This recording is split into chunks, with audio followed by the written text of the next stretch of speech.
all hear me okay? Can you hear me, Grace? Loud and clear. Was that Linda's voice before? Linda's voice? That was Christine.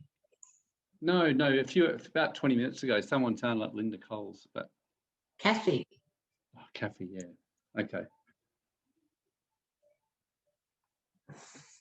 Okay, well, hi everyone. So great to see you all, especially at this interesting time. So yeah, we're basically going to be doing wounded soul healing today, which Grace and I had a bit of a chat and said, what are the kind of stuff that really right now is needed? And I think it's fair to say that this is probably right now one of the most important things that we could be doing right now at this time is centering carefully into our own energy and really just getting ourselves in top shape for all areas of our life. And when the shit's hitting the fan, so to speak, that's what you want to do. So I'll just get straight underway and let's go into opening our hearts and allowing this green chakra to reactivate our chakras. So what we're going to do is just start off with the Lord's Prayer like we normally do. So about taking off your mask, like I mentioned, to really let your inner radiance and beauty shine forth. So the Lord's Prayer, which Jesus said to pray to raise the vibrations when we basically get together. Thou from whom the breath of life comes, the source of all, who fills all realms of sound, light, vibration. May your light be experienced in my utmost holiness. May your heavenly domain approach. We just invite all the archangels, Uriel, Metatron, Gabriel, Raphael, Michael, to take their places.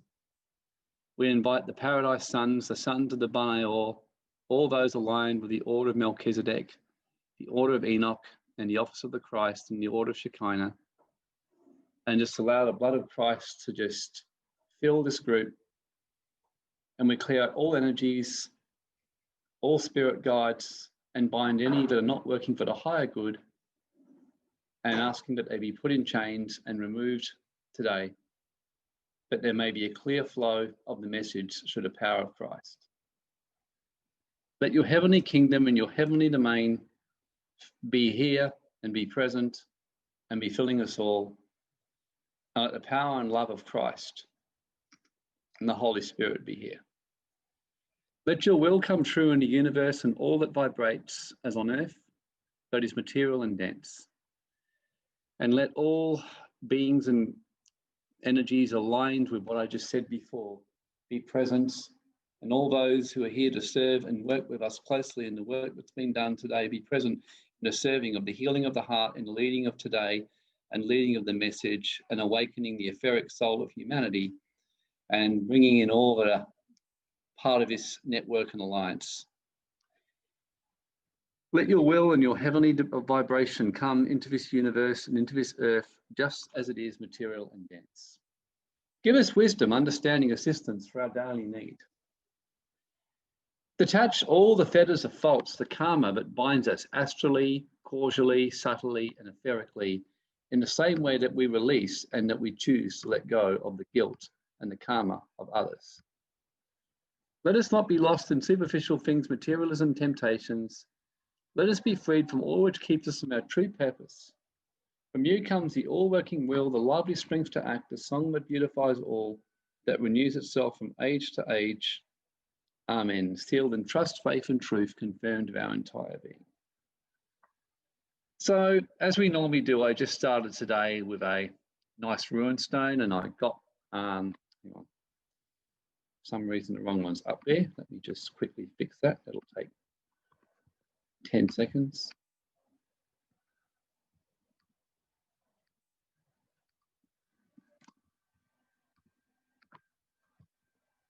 Okay, so this is the ruined sun I got, which is the I, all about the self right now. So it's very interesting in everything you're seeing and everything that wants to happen. It's all about the I. I know for me that is certainly a very pertinent one right now, and I'm sure for many of you.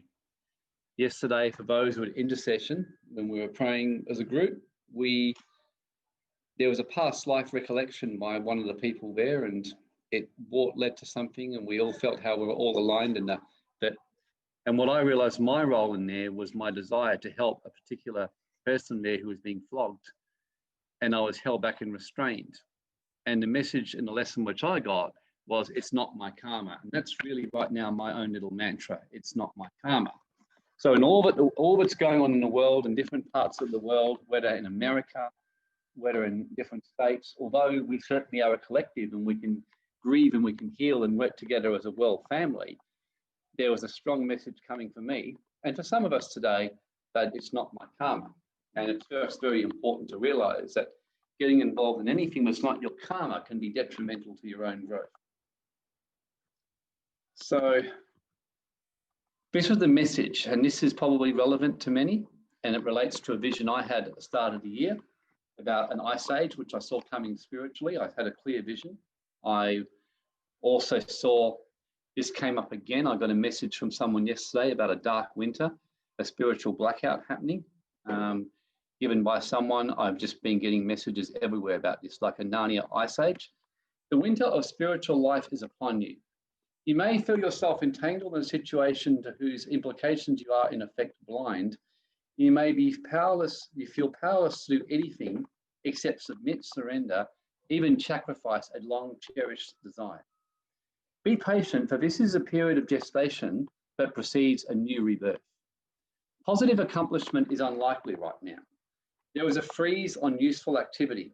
All your plans are on hold. You may be experiencing an unaccustomed drain on your energy and have no idea why. A chill wind is reaching you over the ice floes of old, outmoded habits, and I would also add energies.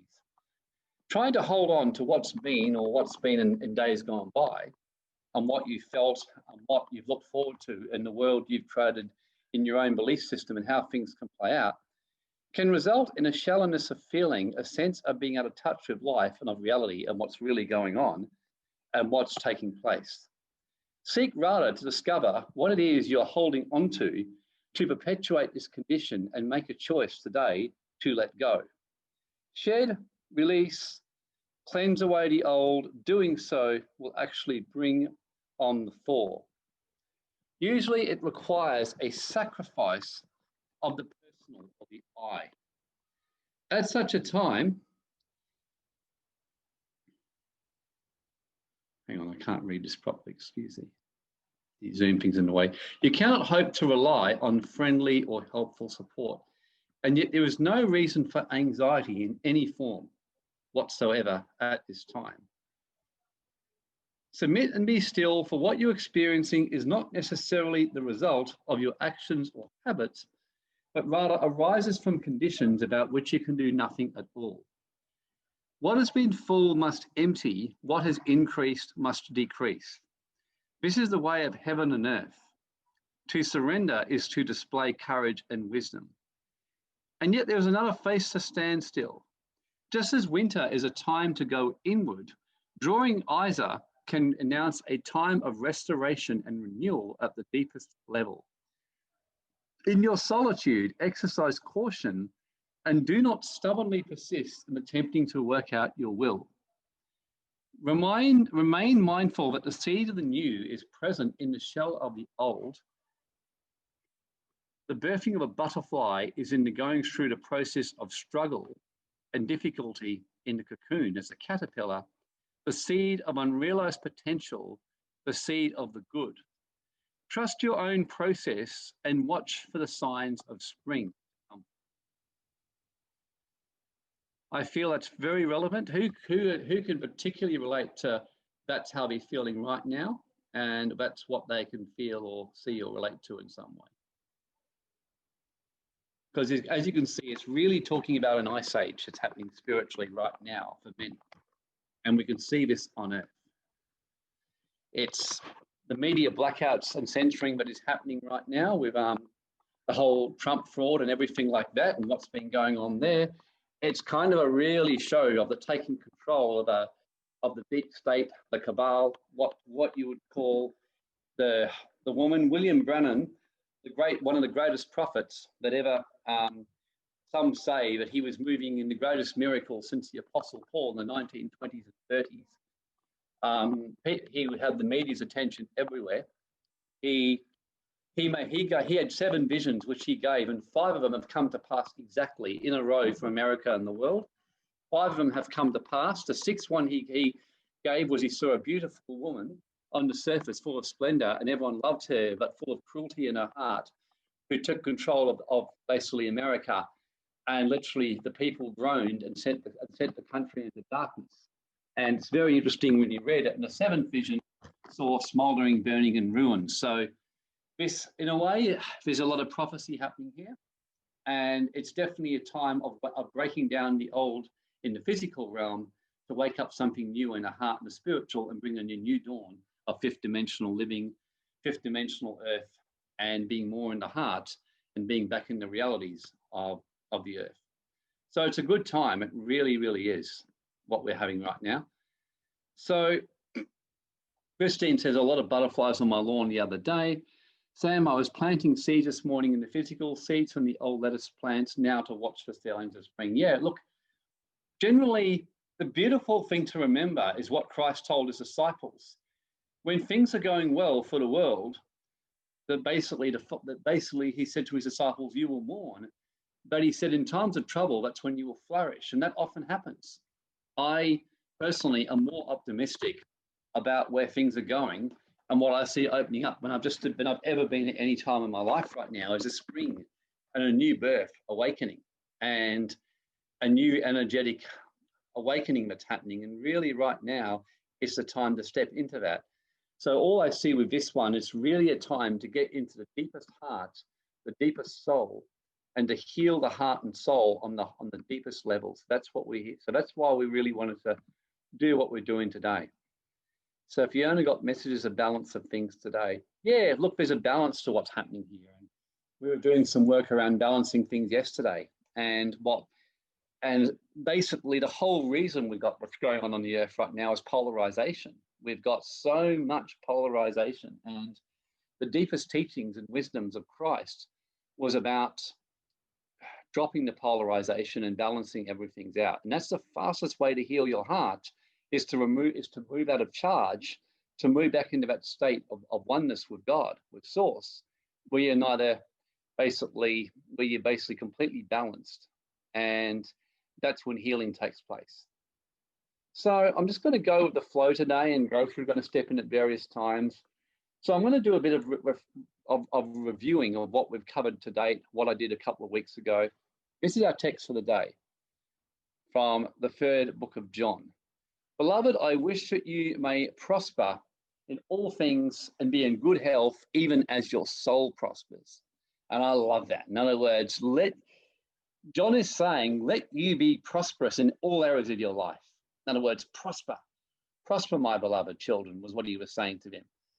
This was a book written by the closest disciple to Jesus. And he was saying, you're already prospering in your soul.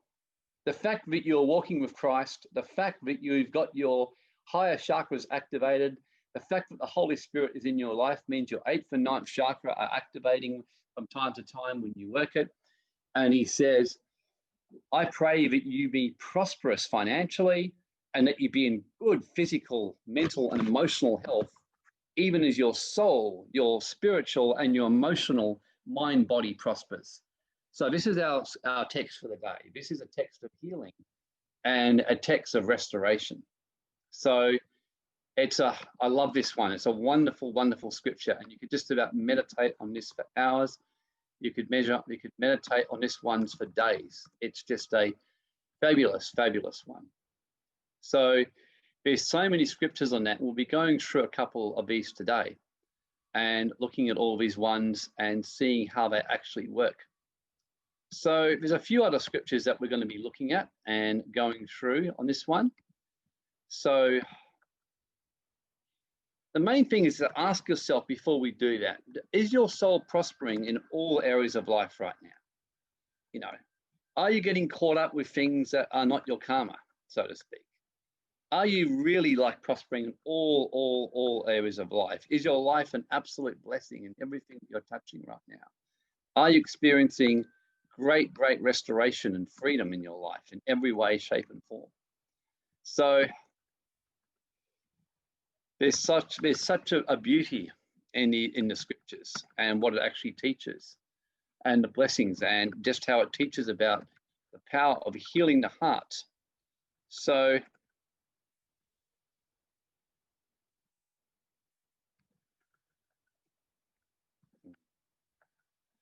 invasion shall be of you, shall build the old waste places. You shall raise up the foundations of many generations. You shall be called the repairer of the breach, the restorer of paths to dwell in. So this is a real restoration of the soul and the heart, and really building a mighty, dynamic, what I call spiritual army. What's the point of being a changer, a world changer in the world today, if your own life is basically a mess? I've been led to read a brilliant Amazon shaman who was trained by some of the greatest. So I'm really on that path right now where I'm being taken a lot deeper right now. And one of the things he was talking about, how what he calls the great division that's happening between the spiritual teachers upon earth. And what he calls as group one is very much about as he calls it, the sky god, the creator, the heavenly father. He said, these ones, he said, are teaching to activate the much higher chakras, but are tending to neglect the lower chakras, and in their personal, private health, physical lives are lacking.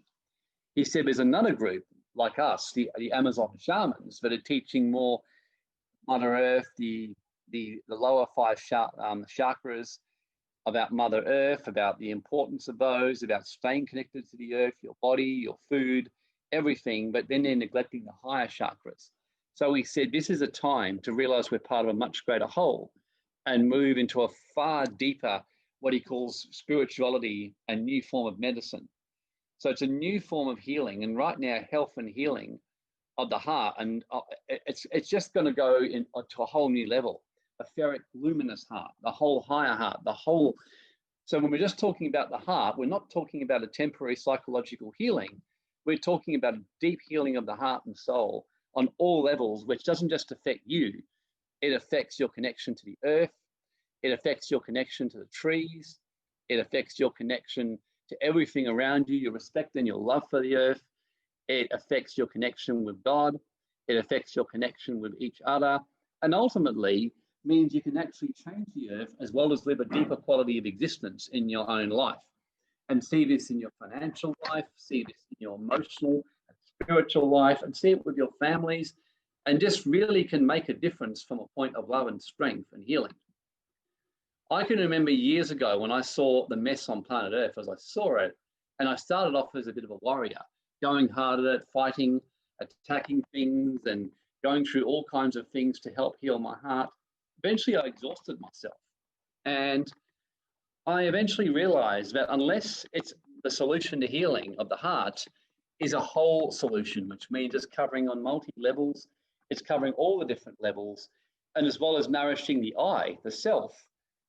How can you change the planet if you can't even, first of all, change your own heart?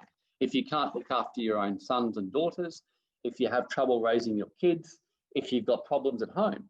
Paul, the great apostle, went as far as to say that if you can't pick someone as a leader in the church or in the house of God if they don't have order in their family. So this in itself tells us if we don't have order in our family, if we don't have a really good flow of energy and connection with our hearts and families going on, if we're not actively working to fix that, if we're not actively, working to basically keep things at the highest level and the best of their ability, he says, well, yeah, what are we? That was why what I love about John's teaching was, whereas a lot of the other disciples, and of course they had wonderful messages about martyrdom and all that kind of stuff, John was the only one who wasn't actually martyred, and he was the one who actually taught probably the most holistic of any of the 12 disciples. That's been my observation. And that's what I love about his stuff. Very holistic, very much bringing Christ into the practical and into the relationships of people, family to one another, your relationship to your friends, in relationship to each other, in relationship to everyone. So It's just wearing any kind of mask and having a broken heart and a wounded soul. It's fucking horrible. It really is. Pretending to be something which you know you aren't is shit. I'm sure some of you are like, I'm fucking over this, I really am. I hate it. It's really, really sucks. So these are just going back over what we spoke a couple of weeks ago, just so it integrates in while we're doing this. So rise and shine, for your light has come, and the glory of the Lord has risen upon you. In other words, let your luminous body, your luminous heart, your deep soul, your warm body, the love in your heart shine forth. It's addictive. It's magnetic. When someone's heart has got love, has got warmth, is full of joy, is full of happiness, is full of deep healing, and you can feel unconditional love and acceptance for who you are, there's nothing like it. And there's nothing like being seen. So this is what we shared before, the Spirit of the Lord. This is what Jesus' first message was. He talked about healing the heart. If you read, one of the first things that Jesus said when he came back from 17 years in India and Tibet, studying in secret, learning the secrets of the deepest wisdom of the East and the West and the astral realms and the yogic truths. He came back, and the first thing he says, he didn't come and say, I've come here to teach you all the deepest messages and make you guys the most amazing people. The first thing he preached was, I've come to heal the brokenhearted. I've come to get you out of spiritual jail. I've come to help you get rid of, release your karma and be healed, so that you're no longer living these nightmare existences, lifetime after lifetime, stuck on the wheel of incarnation and constantly getting caught in horrible times on the planet. Keep in mind that when Jesus came to planet Earth, it was a terrible time. If you think it's bad today, it was worse when Jesus was here. The Roman Empire was known to, as you know, put people on crosses, put nails into their hands and nail them to a cross. They were known to force people to do deliberately bad things just for the sake of it. They were known to flog people with whips just for very minor offences. Their taxes, you didn't do tax minimisation, you were caught avoiding taxes, you'd get flogged with a whip. And by law, the maximum they could give you was 39. But 39 lashes with a whip, I'm sure you would agree, would leave you pretty sore for quite a long time on all levels of life.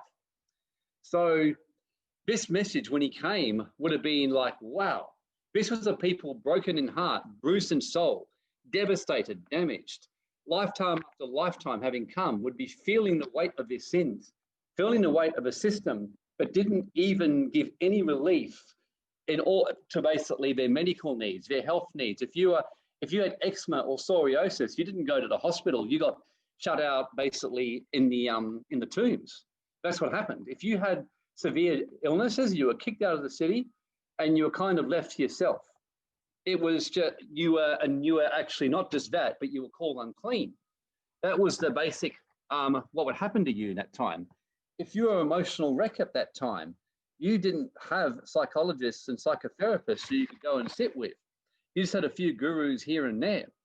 So you just got to think and picture when this message and when Jesus said this to the people, how phenomenal this would have been for him. He didn't come to a people who had internet, who had Facebook, who had their mobile phones, who had lots of entertainment on Foxtel, who had a healthcare system they could go to, a string of massage therapists, a string of psychotherapists, a string of love and light healers, a string of all that kind of stuff, a string of great herbal medicines, a string of friendships which you could come to, various welfare dependent systems. He came to a people who, if you didn't have the money to survive, you were in a lot of trouble. You didn't have welfare. You had quite the contrary. You kind of were outcasted. You had a society controlled by religious leaders who in turn were controlled by a brutal government who neither party liked each other, but they learnt to work together. They were extorted financially. They had to pay taxes to Romans. They had to pay very high fees to the churches. A pattern that continued to happen even after that time into the Dark Ages. So this was a pretty message saying that to a people who are very damaged, very broken, very despairing, very devastated. So just imagine the magnificence of the message that was brought today when this was brought. It was a magnificent message that Jesus brought. So Miko says, sounds like the society they want to bring back. And look, there's no question, Miko, that they want to bring this back. And the reason they can do it is humanity really, honestly, I don't see, learns the lessons from these times. We don't. We stay in duality. We kind of stay on the side of I'm this or I'm that. And the wars just keep going as humanity swings the pendulum from one side to the other. One group takes control, another group does this. We just don't really learn. And that's why today's message is really to say that imagine if actually people started to get their hearts and their souls healed and build up a large degree of strength and things like that. We're actually at a time on the planet where revolution and awakening is actually very possible. I mean, I do see a dark winter, but it's very possible because there's a lot, because Jesus said the kingdom of heaven is within you. And I think finally an awakening within, people are starting to realize that is actually the answer. And more people are actually seeing that. And bit by bit, you will see people move away and think, well, fighting in this duality matrix and going against the system, it's just hard. It's exhausting. Let's transform myself first and see what we can shift and see what we can transform as we do this. So this is what Jesus came to say. And keep in mind that the people of the day actually attempted to bring Jesus into it. They tried to make him their king. They tried to make him their leader. They tried to get him into all kinds of stuff. They tried to get him anti-Roman. They tried to get him hating taxes, all that stuff. And Jesus said, I just don't get involved. That was pretty much what he said. He said, I'm a shaman. I'm just here to heal the soul and open the way. So this is why he said, I've come to bring good news. I've come to heal your hearts. I've come to proclaim liberty. I've come to get you out of jail spiritually. Who here would love to get out of jail spiritually and really see their hearts start to flourish and open so wide that you can be a light to the people around you and bring change no matter what happens? Anyone?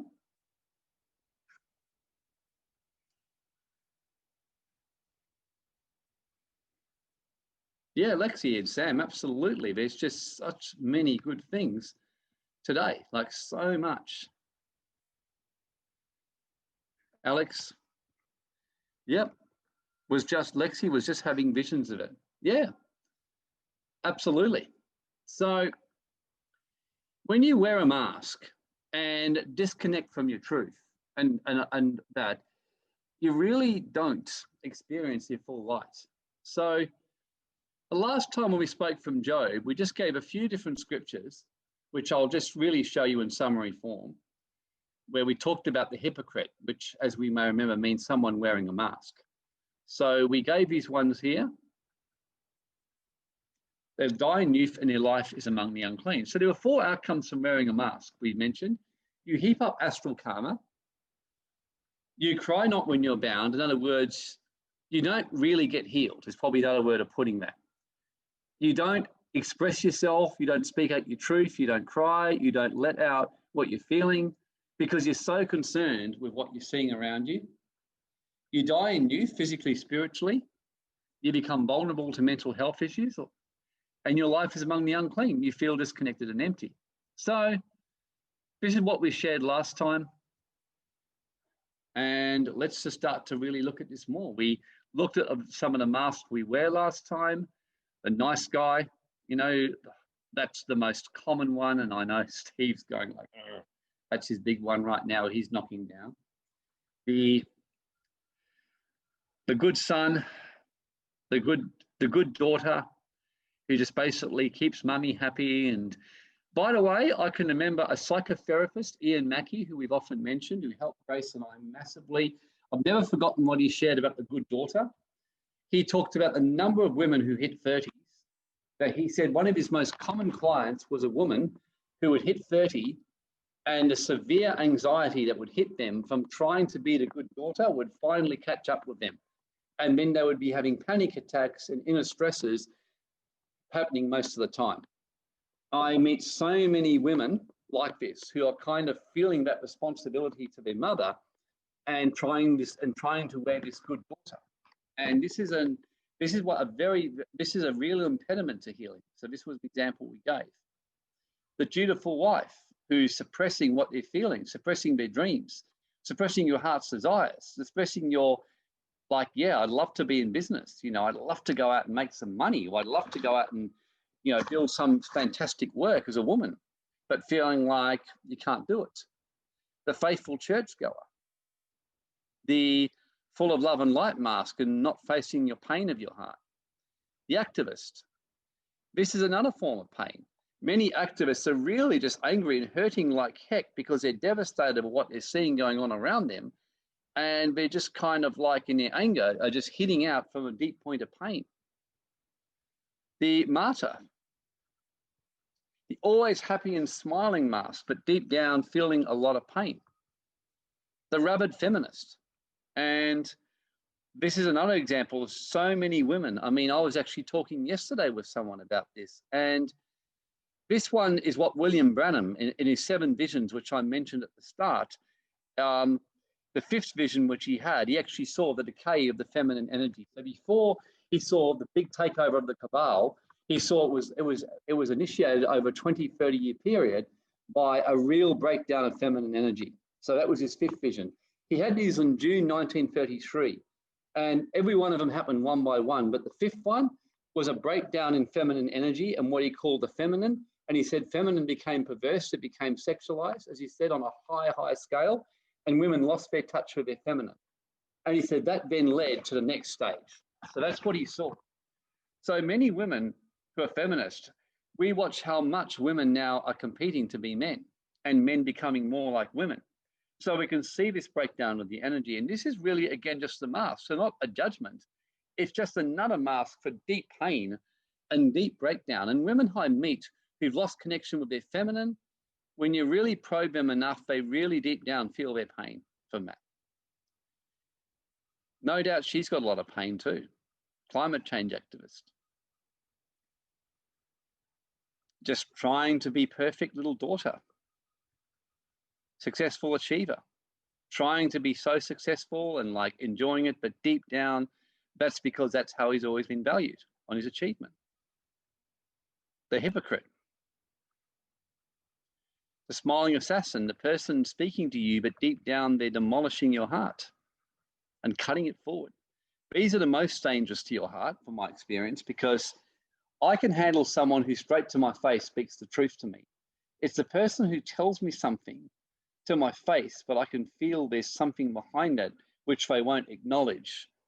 It used to be very damaging to me in relationships. I had a few situations with women who would say things to me with a smile, but I would feel something was just not there.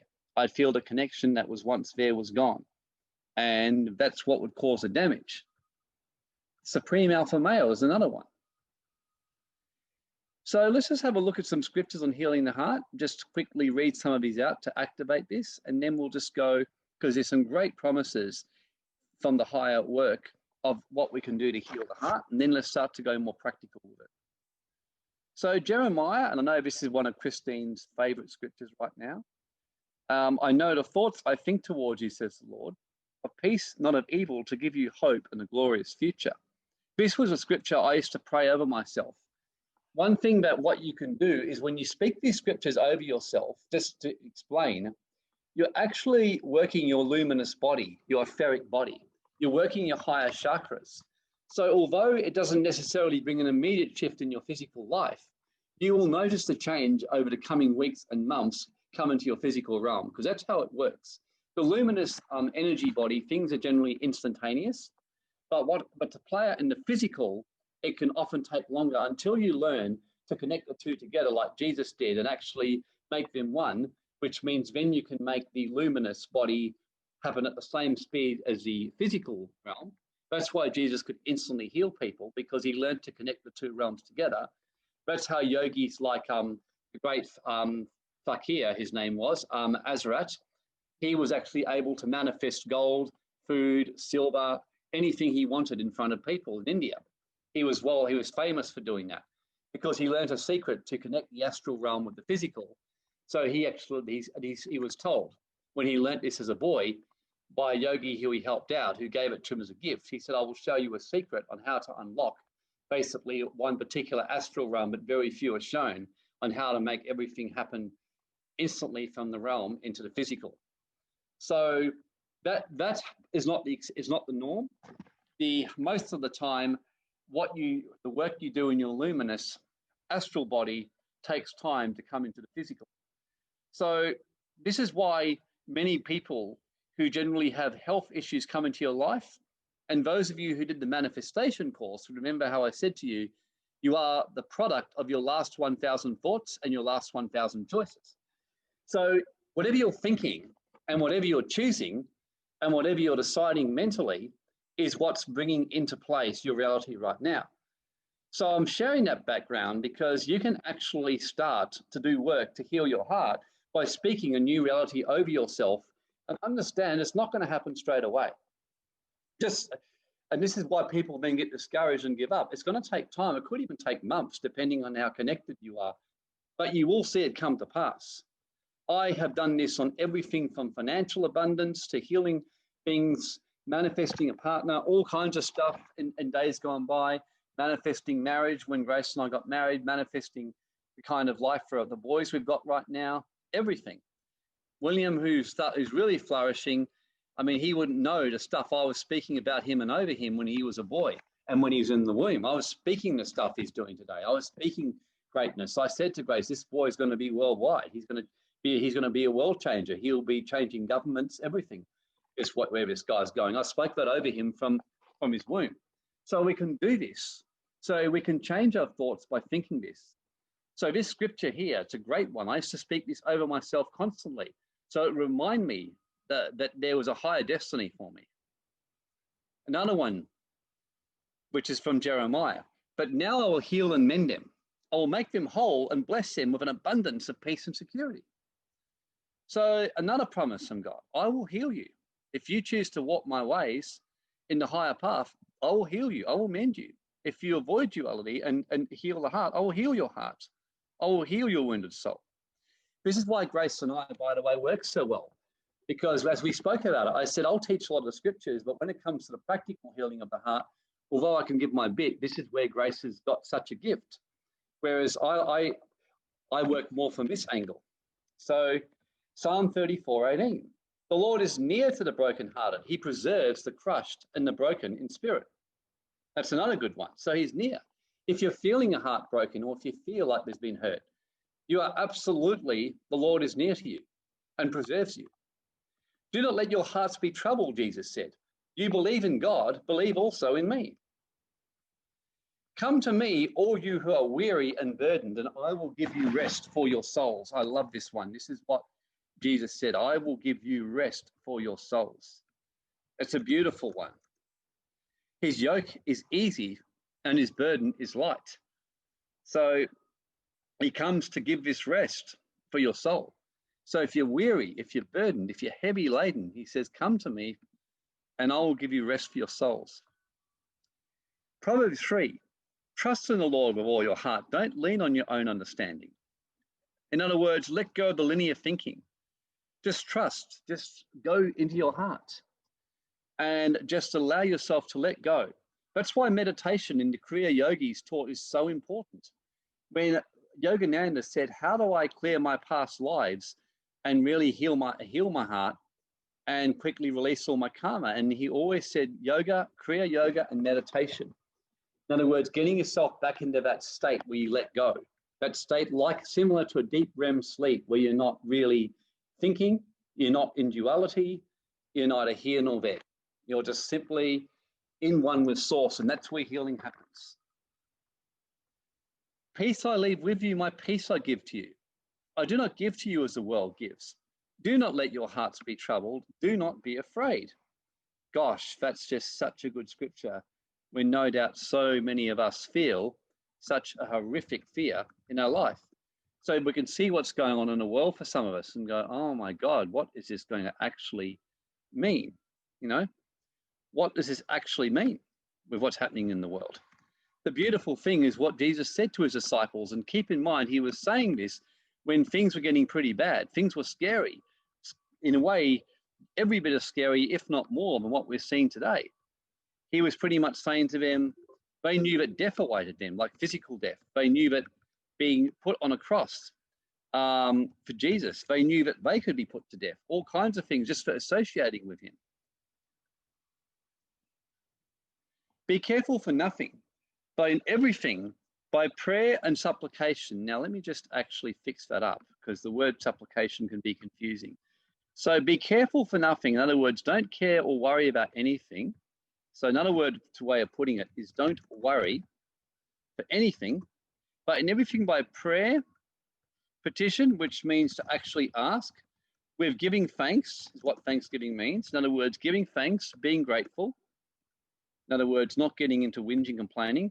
Let your requests be made known to God, and the peace of God, which surpasses all understanding, is a better word, all understanding. And the correct word is not actually keep, it's guard your hearts and minds through Christ Jesus. So when you let your request be made known and you let go in your heart, it happens. So this is a spiritual foundation, because yes, we're going to do some work with you today on healing the heart. But ultimately, what the scriptures teach very much is that you've got to do your work on your mind every day, every week, throughout the week. If you're not doing that work, all that happens is you regress, and you don't really, you're double-minded. You're good one week, good one day. It's an ongoing daily thing. It's a consistently learning to manage your thoughts. That's why I don't know a single successful person who doesn't do daily rituals of some kind, and very commonly they do prayer, whether it's praying from the Bible, which is very common. There's those who do prayers through daily morning affirmations. There's those who do daily activations and rituals, like walking, deep breathing, meditation, all that kind of stuff. But doing daily rituals, and I love doing my daily rituals myself, like daily rituals, to actually connect with God, connect with Source, and remind myself every single day and keep that connection and keep myself clear. So in everything, every day to do this. This is why Paul actually said, make it a daily thing. He even said, rejoice always, keep your heart in a higher vibration state. And you can only do that by choice. If you do that by looking at the things around you, oh God, you will quickly lose your peace. Imagine if the disciples had been looking at the Romans killing everyone, torturing them, taking them into courts, beating them with whips. That would have made you pretty worked up. So these guys just said, you know what, we're just going to focus and go deep on Christ, and we're going to trust and know we're going to be okay. And whatever happens, we know we're going to be okay. We know because really we're not, limited by what we see here. So these are great ways to heal your heart, is to actually start looking at what you're feeding yourself. So if you're feeding yourself Facebook news, Facebook vibration, Facebook media, mothers groups where everyone's whinging, or your friends in a self-help trauma group where everyone's been abused and whinge about the wickedness of men. I was on the beach yesterday and listening with a bit of a chuckle as I was meditating. I couldn't help hearing like these three women talking nearby me, women between about 28 and about 35, and they were absolutely going off. And one was talking about this guy, how he cheated on his friend, and another one was this, and oh yeah, I think they should do this, oh I think they should set him up. And I just was having a chuckle, and I'm thinking, I can see why these women have got, massive issues with all of their men. I mean, the way they're talking about them, it's phenomenal.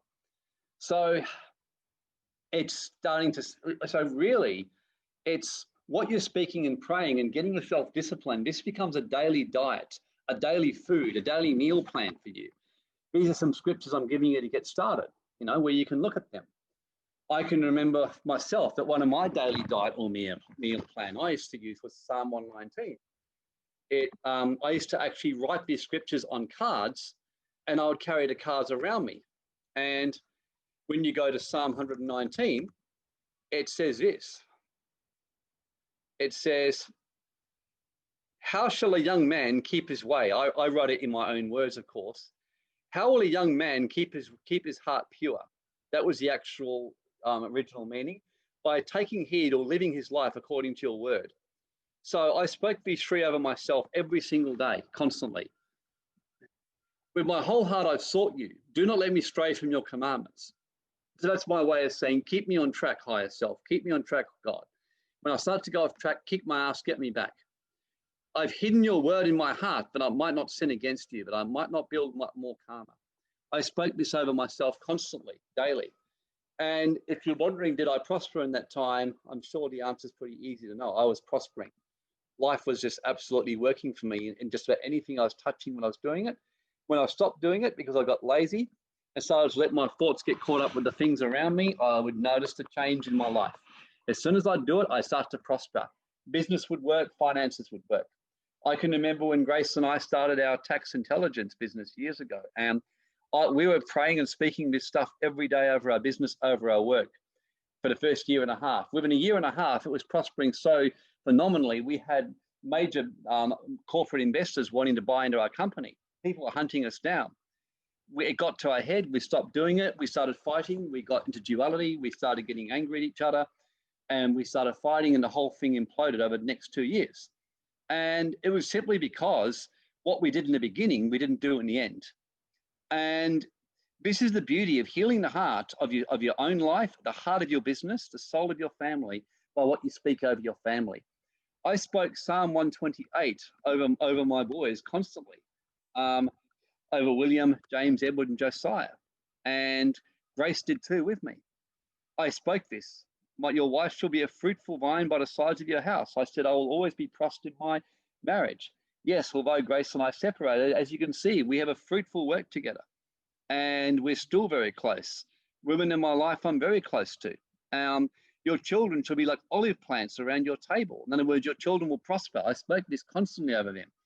I said that they will, and then you'll eat the labor of your hands. I would say, I will eat the labor of my hands, not the tax office, not anyone else. I will eat it.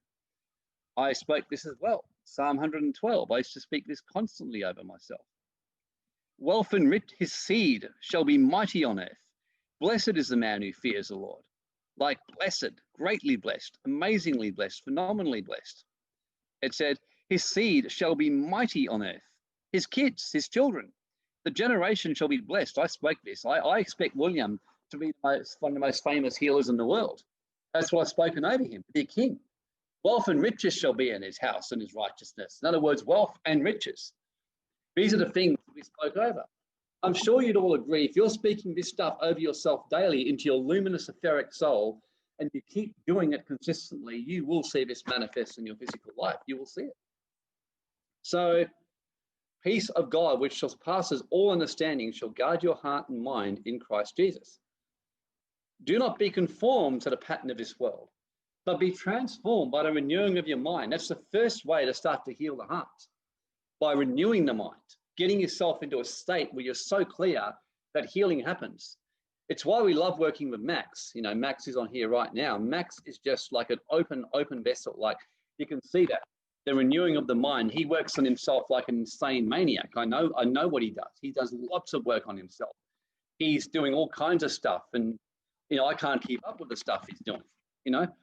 And it's just working. By renewing that mind and staying an open vessel, then you can shift faster and faster and faster. Grace and I were at this seminar back in 2000, Grace. I don't know if you remember Philippa Bond, but she was the prelude to DeMartini.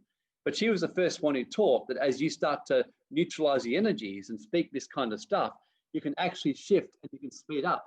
What could take years to deal with becomes only months. What could take months to deal with becomes only weeks. What becomes weeks becomes days, she said. What becomes days become hours.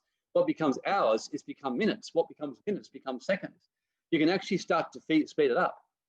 You start to realize that when people say it takes years to get over the death of a loved one, well, it could take weeks, it could take months, it could take weeks, it could take days, it could take hours, or as DeMartini showed, it can take minutes. He was healing people from rape trauma within minutes by shifting their thinking. So you can, as you shift and renew your mind and start to speak, you can heal your heart faster and faster. And then what's coming right now, what's opening up, believe you me, you're going to have to put this on steroids. So the time to kind of take your time, it's pretty much over. It's time to put it on steroids. And that's where we're certainly going right now. So be transformed, because then you can test and approve God's will for your life. In other words, then you can know God's purpose. You won't be deceived because your mind will be clear.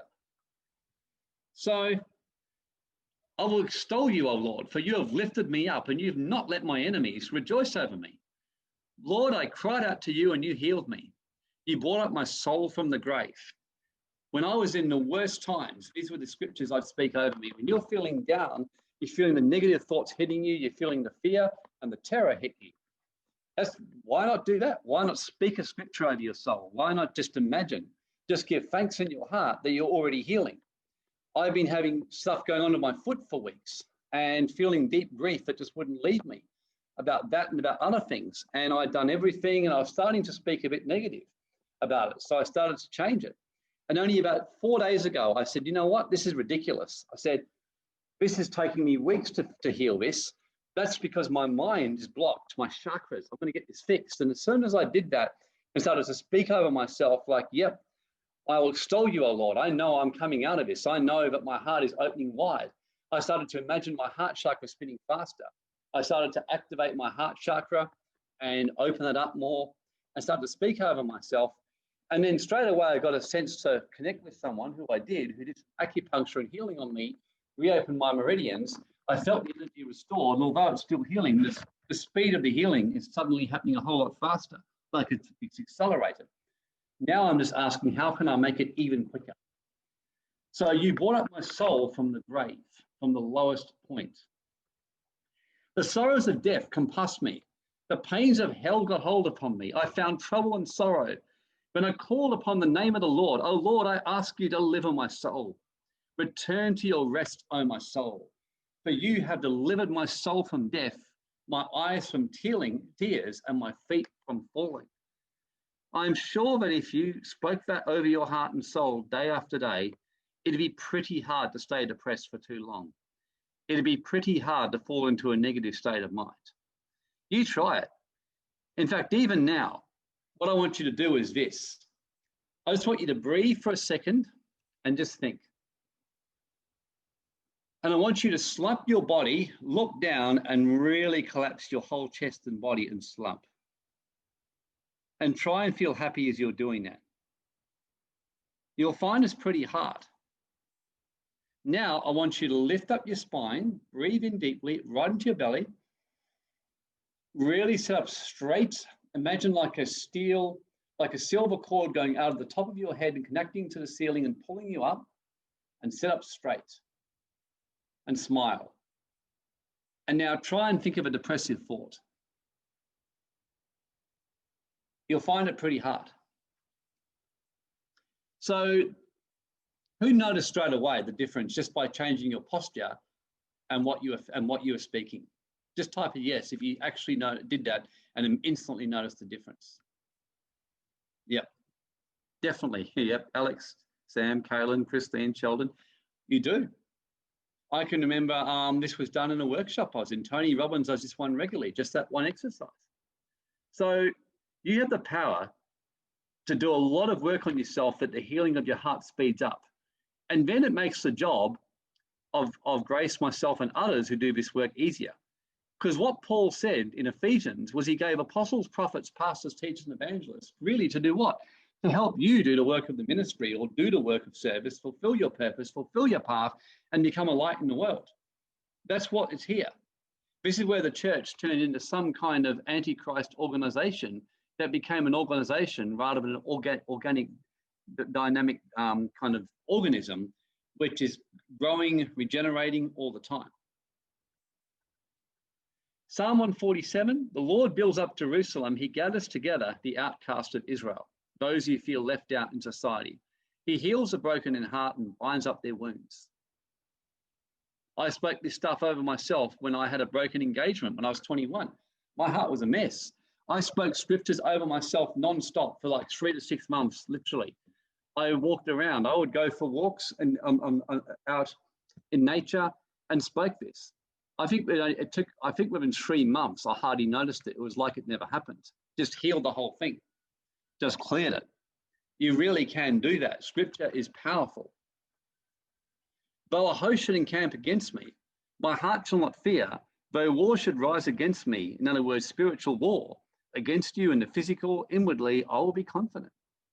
I know right now what I'd be speaking right now in the world that's happening with coercive vaccinations pending and all that, I would be speaking things like Psalm 127 constantly over myself. That's what I do anyway. But I don't have to do it as much now because I stay in that state. But if I get any kind of fear, and I tend to do this as a preventative anyway. But imagine this: the Lord is my light and my salvation. He is the strength of my life. Whom shall I be afraid? In other words, will I be afraid of the deep state? Will I be afraid of the cabal? Is there an exception there? Have they suddenly become so powerful? When they came to eat me up and devour my flesh, they stumbled and fell.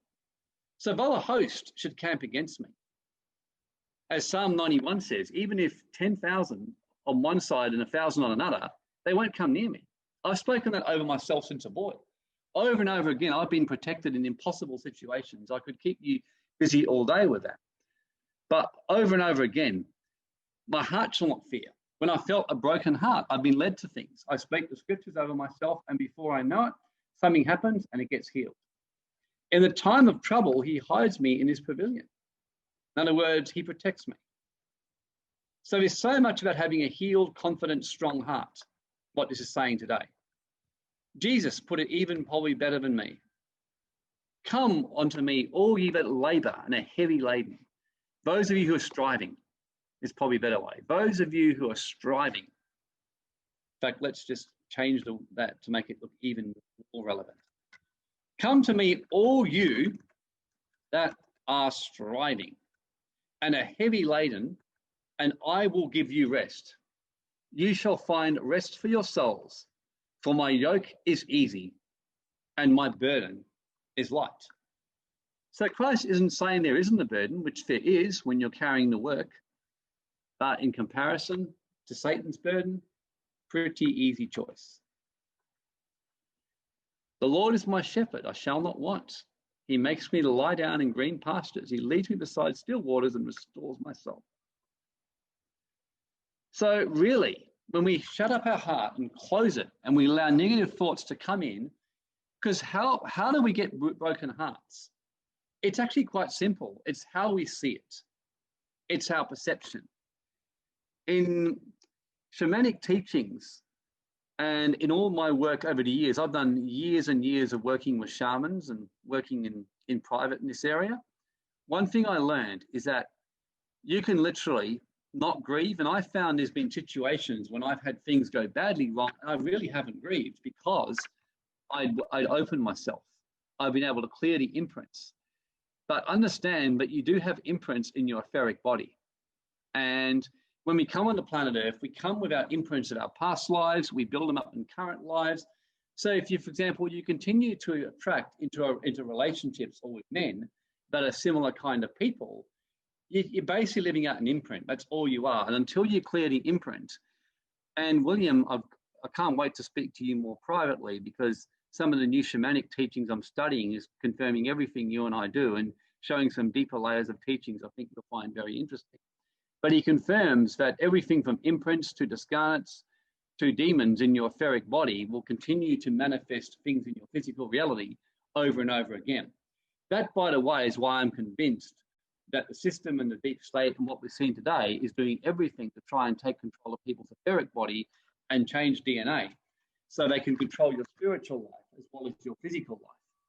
In days gone by, much of the persecutions that have happened couldn't really do a lot because although they could affect your body, they couldn't take your soul.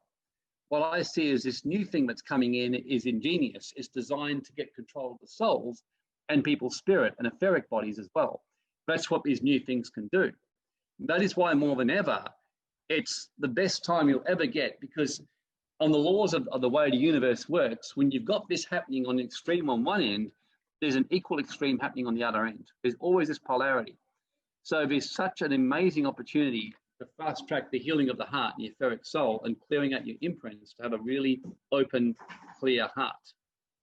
So this is why, above all else, guard your heart, for it's a wellspring of life from which everything flows out of it.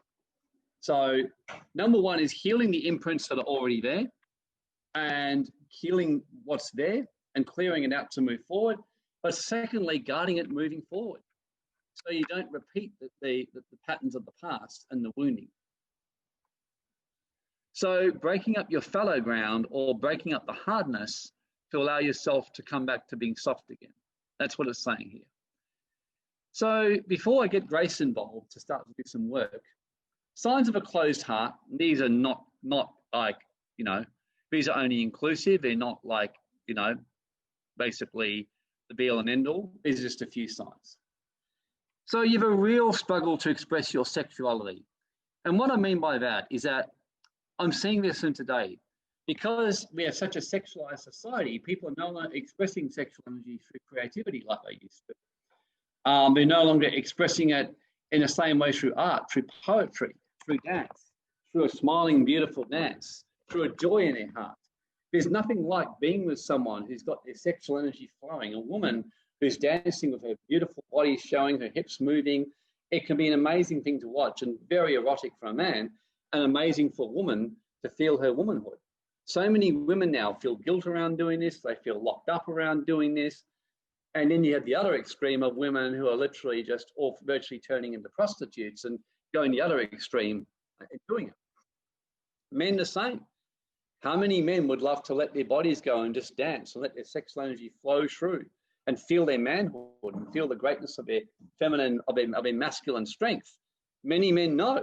This is why you got this nice guy thing going on. So many men with testosterone levels that are frightfully low. And making it worse, drinking so much alcohol or more alcohol, which not only damages the liver and organs, it damages the etheric body and actually affects the hormonal balance. And they found that men drinking a lot of alcohol will start building up heavy estrogen. You'll see it in men. They'll have a bigger belly and they'll have more estrogen. By contrast, you'll see women doing it. They become more masculine and they start literally, because they start creating more testosterone. So it reverses the hormone levels. So that's one sign that your heart is shut.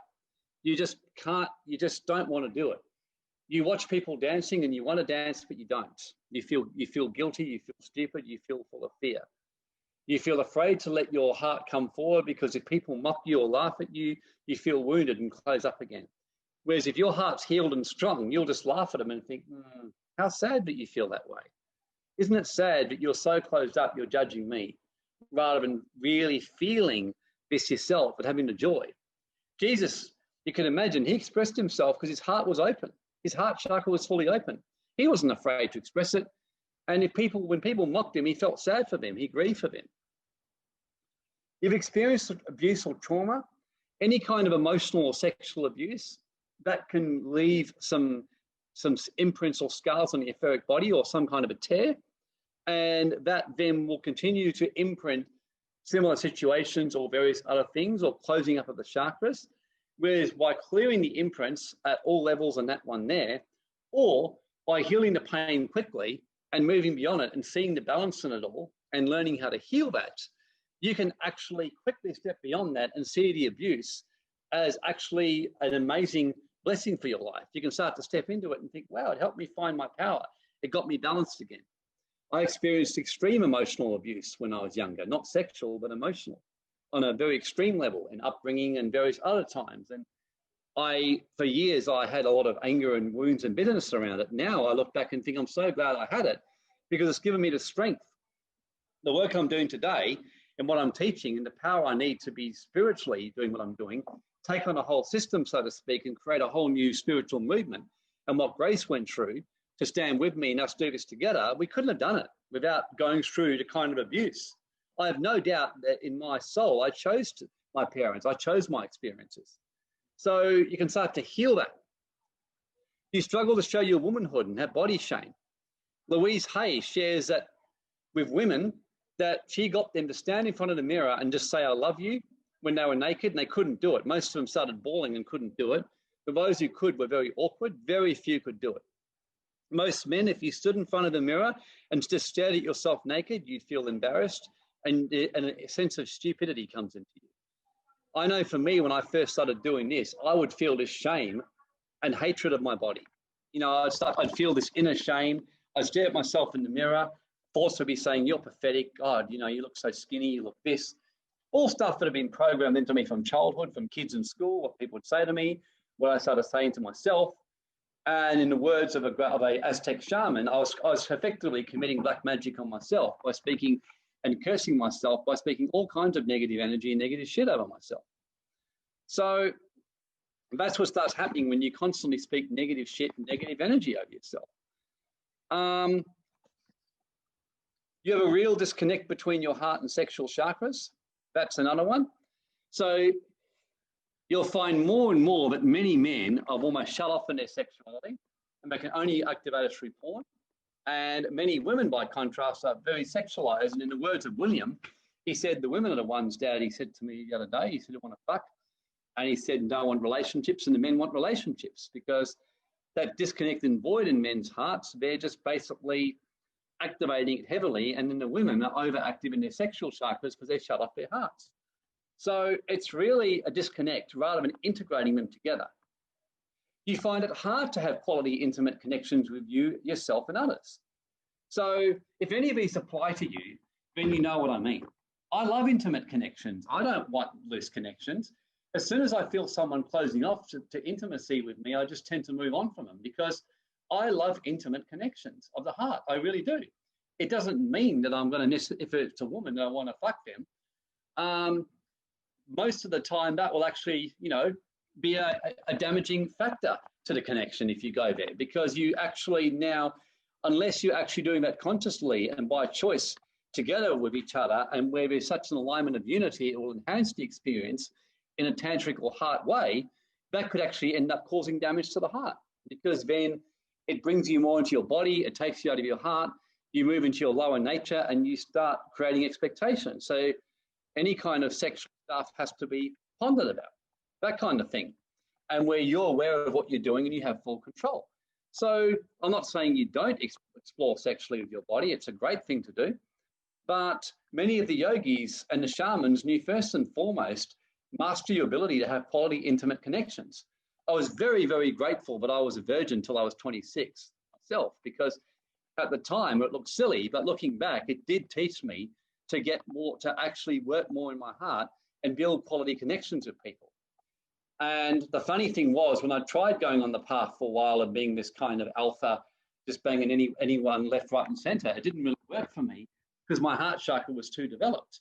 So in the end, I thought, well, I'm just going to have to go Tantra and learn to do an integrated path, integrate my heart and sexual chakra and live an integrated life. So that's a sign that your heart is shut if you can't have quality, intimate connections with someone else and then feel funny about it. That's a sign that you've got some damage in that area. You have a secret addiction to porn, which affects your beliefs on sex. Now, I'm not saying don't. Every now and again, I'll watch a little bit myself. I'll openly tell you that. But addiction is where you get out of balance, where it's like drives your mind. Your heart is so shut down, you virtually are entirely in your physical mind and things like that. So if you either shut off to this entirely, where you feel uncomfortable with it, that's telling you you've probably got a blockage around your sexual and possibly your heart. If you're completely caught up with this. So that's another example where you know that it's kind of unhealthy. You struggle with any kind of real commitment with a partner, real intimacy with a partner and any kind of commitment you struggle with. Grace, these pics will get us banned being live on Facebook. Okay, yeah, I'll have to make sure I'm mindful of that in the future. I'll remember that.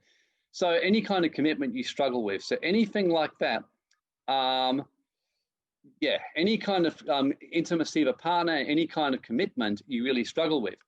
Now, the number of people who are struggling with having a real intimate heart connection with someone, and there's a number of reasons for this. There's wounded hearts, which then create all kinds of strange things.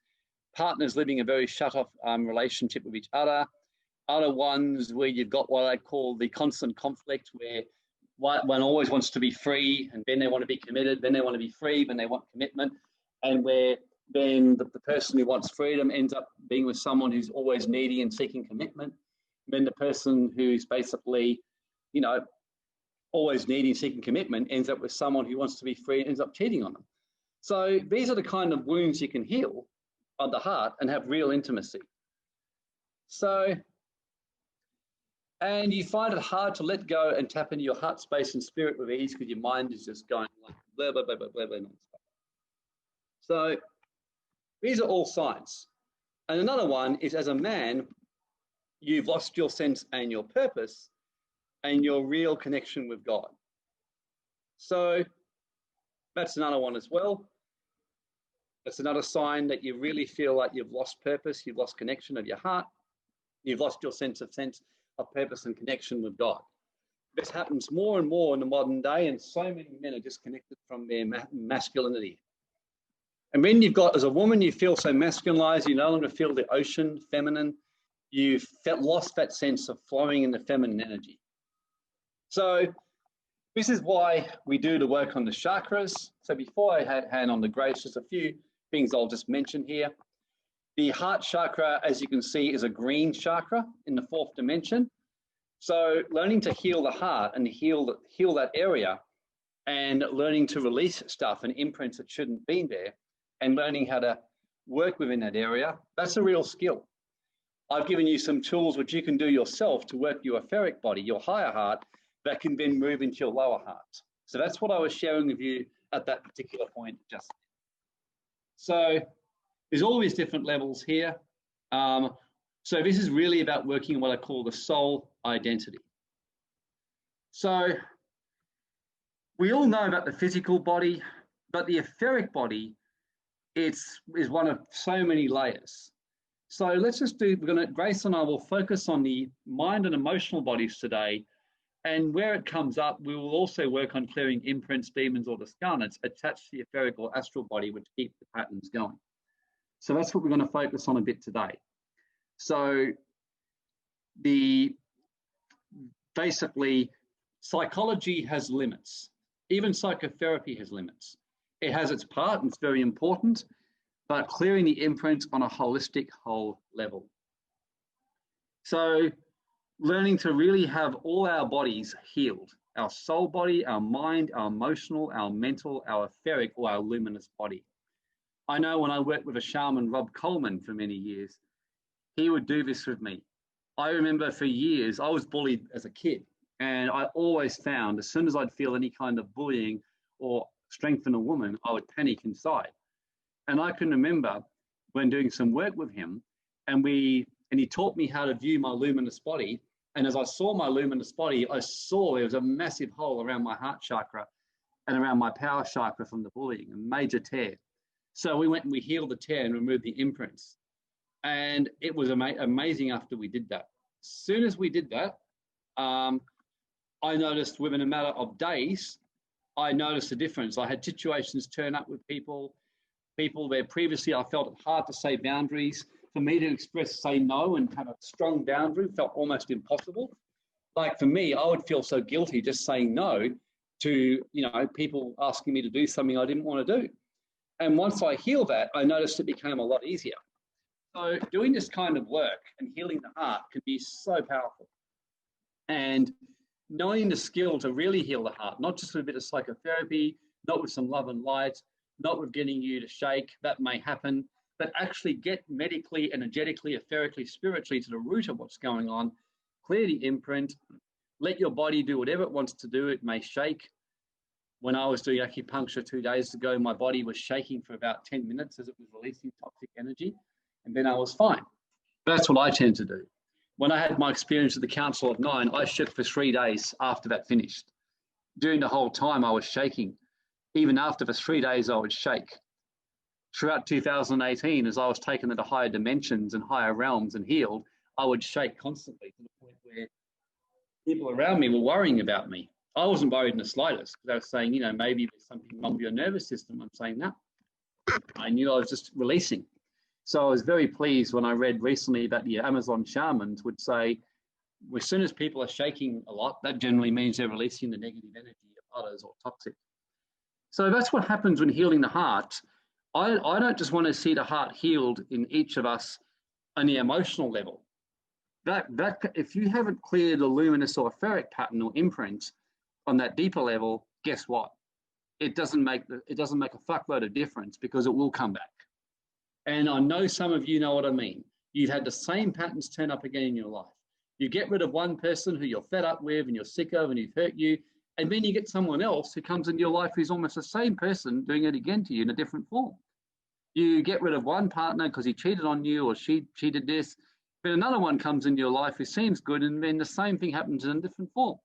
Or then something happens to you in business. I'm sure you all know what I mean when I say this. This is just the wounds of the heart. So this is why we look to heal all the levels of the chakras and the energy in etheric body. So this is what we taught in our higher mystery school recently, was the wounded soul, the nephesh versus the higher spirit. That's why, as to heal the lower soul, we want to bring in the higher oversoul and then the higher spirit. So that's why we have the oversoul. So we're clearing the lower soul, emotional body and desires and imprint and the skans. So on that note, Grace, I'm going to invite you to come in, share your thoughts as to where we go next, because I feel now to do some healing and start some work, but now I definitely desire some of that help from the feminine. Sure. If you can go back to the diagram with the soul body. Yep, let me just do that right now. There's a few diagrams. Tell me which one. That one? No, it's got that. See. This one? Oh, hang on. There's only 4. Is that one? Yeah. That one? Ah, you're going too fast. That one? Yeah, and that one. one. The This one with one? the yeah, that's it. Okay. So I'll just move this down here. Yep. Beautiful. Okay. So if you can enlarge that, that's great. So if you can just explain the different identities there, because then we'll start from the core center and then we'll go outward. Okay. So in simple terms, the first 3 dimensions is the body that you're sitting in right now and the earth that you're walking on and the computers that you're on. That's all about the material incarnate in the physical. So that's all that kind of area there. And everyone's born with all this stuff kind of activated in some way. The 4, 5, and 6 dimensions, or chakras, is all about the soul. So the 4th and 5th especially, according to Amazon shamanic teachings, dimensions 1, 2, 3, 4, 5, those 5 chakras is all what's called the lower earth chakras. Basically, they're all about the soul and about the body. So that's like the heart chakra, the throat, speaking of truth, the power chakra, personal boundaries, survival. The second one is what I call the sexual chakra, which is about your survival, your creative. It's where wounding happens. So generally where sexual or deep wounds happen is in the second chakra. And the first is about the material, or basically your material security and feeling safe, feeling secure, fight and flight. So the soul identity is more about the actual soul, the psychology, the lower earth. The 6th one, which is, although it says soul identity, I would describe that as a transitional one. That's a transitional one between what's called the oversoul, or moving into the higher realm, the spiritual realm, and into the physical. So once you start moving into the 6th one, you're still, to a large degree, that's about your mind. It's got 2 aspects. It's got the physical mind, and you've got what's called the third eye happening. That's where you start to awaken and see in the spirit and see other dimensions and start to see things more. The 7, 8, 9 is what J.J. Hurtak in Keys of Enoch is your oversoul and the Sanskrit. This is what some know as your higher self, your higher soul. This is the soul which is more the whole, for example, a Holy Spirit-filled person is awakened in the 8th chakra, the 8th chakra. So when the guys at Pentecost got hit with the Holy Spirit, the 8th chakra was activated. When the Kriya Yoga is activated in the Indian yogi, they activate the 8th chakra. So the 7, 8, 9 is starting now to deal with your higher soul body. That's the oversoul, that's the higher body, which basically your luminous higher body, or etheric higher body, which is basically here on earth and come to earth, basically. So that's the one that's here with you on earth, and it connects you ultimately back to the cosmos, but you still got a separate identity. When you hit what's called the next one, 10, 11, and 12, this is far deeper now. This is going into your avatar or Christ identity. This is when you've really moved beyond anything that the Amazon shamans even know about, and you're going into your higher Christed identity, your original pure indigo blueprint. That's more about your kind of like celestial, not even your celestial, because your oversoul's quite celestial, but it's like your celestial Christed body. And then the 13, 14, 15 is where you're really gone back to source. You're going more into your rishi, which is kind of like your higher, like almost going back as Sri Yuketsu, I would say, into oneness back with source.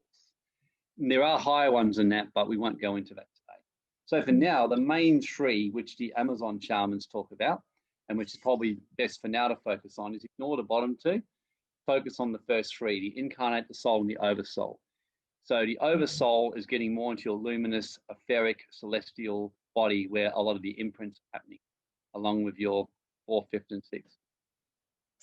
Brilliant. So if we can work together, because remember, everyone, it's better that you actually have your own revelation and that you work in yourself. So this is a great practical way of visualizing what we're aiming at. So, you know, William and I do a lot of work together, energy work together. So this is what we do when we take you into the celestial and into beyond the heavenlies. What we did with Lexi yesterday in the intercession. This is kind of the visual in what we do. So if we look at, if everyone just has a look at this picture, we're looking at D1, 2, and 3. So the dimension and 1, 2, 3, the incarnate identity, soul identity. So the 4, 5, 6. So if you can just imagine that, you know, you're standing in your iron and you've got your aura around you, and particularly with the election just finished in America, so obviously everyone's going to feel that energy in the planet and everyone will be impacted by the decision. So Biden has won, whether good or bad, it just is, and it's just a matter of really lifting that energy off you, because if you're going to take that energy on you, it's going to be so heavy, because there's a purpose why Biden is being elected in the first place. So if we look at the last few months, this particular year, we've been locked down and been masked. We've been teaching about, at the end of the day, it's about journeying within. And as we journey within, then the outward will not affect us. And so it's been given a purpose. As it says in the scriptures, at the end of the day, who's doing this in the first place? The enemy, the darkness, has no power at all. They've been given power. They've been given permission to do it. So we just got to remind ourselves that the dark force or the enemy or the bad guys, or however your perspective is, at the end of the day, chaos is here in order to bring order. So, and also to bring balance into the multiple galaxies and universes, and including ourselves. So, allow yourself, picture yourself in the octahedron. So, if we can just slow our breath down a bit.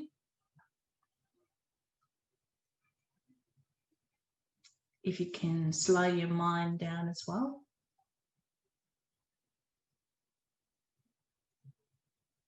And just concentrate on your breath. Your life purpose right now is the breath that you take in and the breath you push out. Your absolute life purpose right now is to breathe.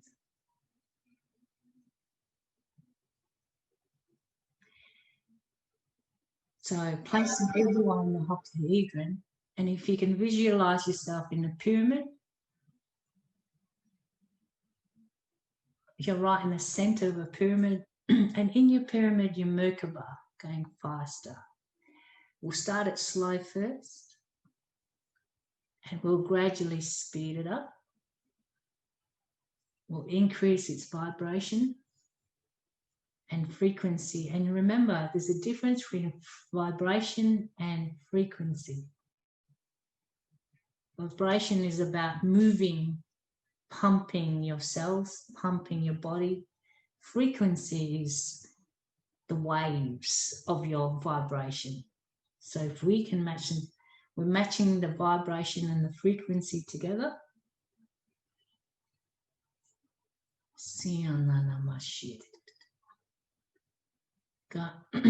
Inviting Metatron. Metatron has got, he's the one with the sword that takes us into the holies of holies.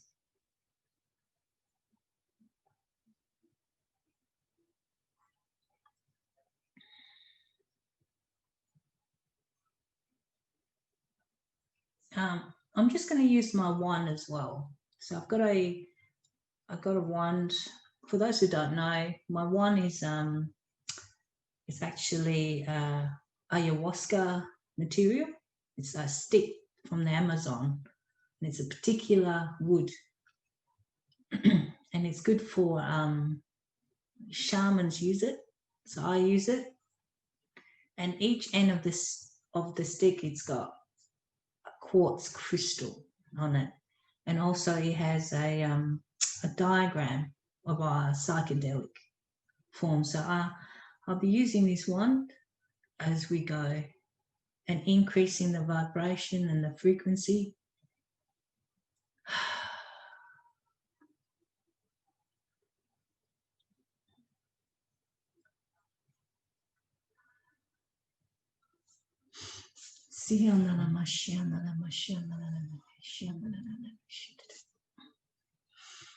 And Warren, if you can get that code, that pretty pink one that you used yesterday morning.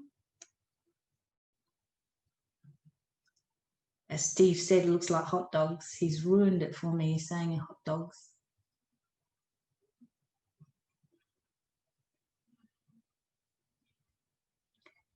So if you can bring up that code, that would be wonderful.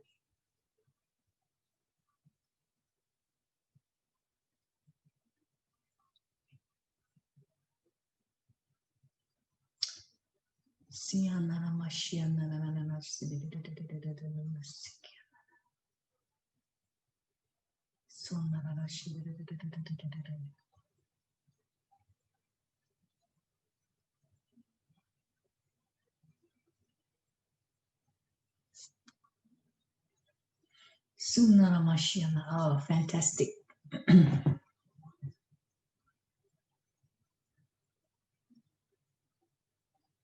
Cool. Okay, everyone. So visualize that dimension around you, the octahedron, the pyramids.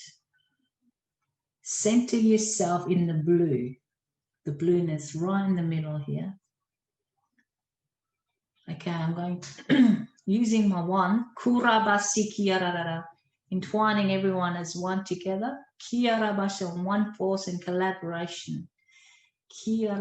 Call upon the elements, the earth, the wind, and fire.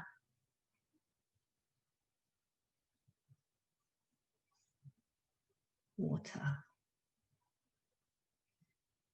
Sunanamas increasing. And I call upon the blue diamond light to center right through our crown chakra, go through our kundalini, center all our chakra right now. Breathe it all in, everyone.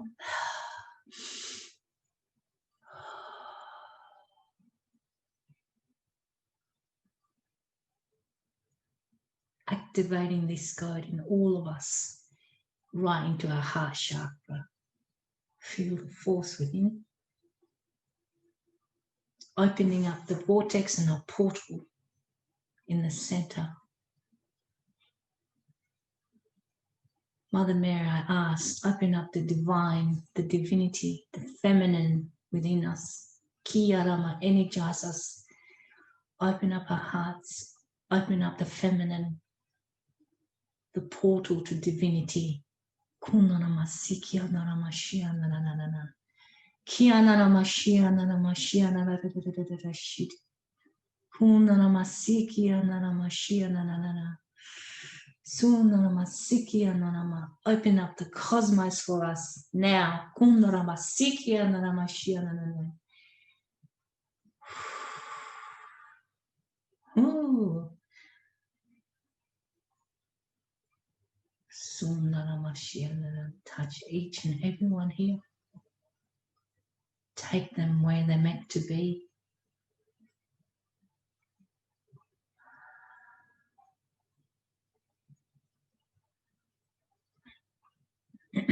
I see a few of you floating already, going off in the cosmos.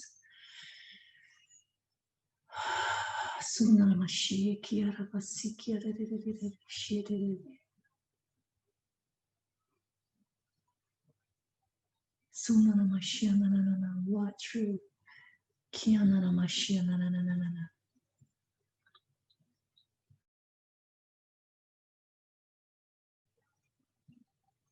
I command that they be released from all energies that are heavy, that's not supposed to be there.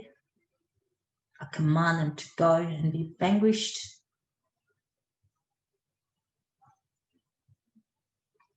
Or better yet, be swallowed up into the light, embracing darkness and into the light. Consume every darkness. Kunama, consume every chaos and swallow into the vortex. Activating, using this code. Open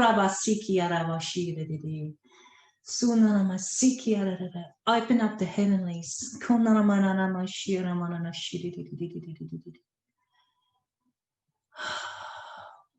Burn the third eye in all of us, that we may see into the celestial.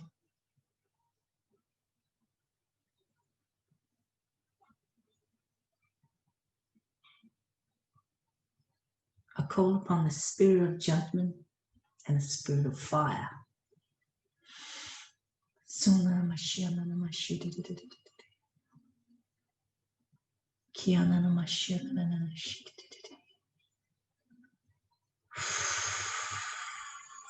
Move, quicken in each one of us here. Continue, go far, further into the heavenlies, up right to the 100th level. For those who can take it, take it. Open up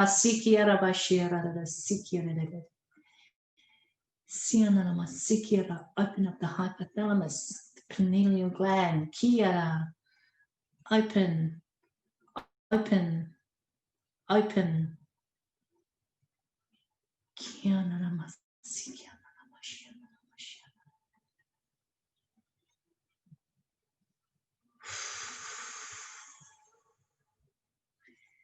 Breathe upon us, Holy Spirit.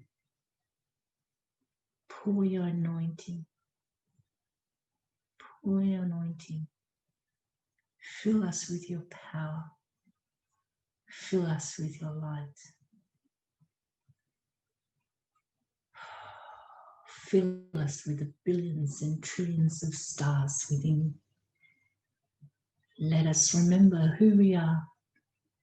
Take us to a place of just ease, beyond the cosmos.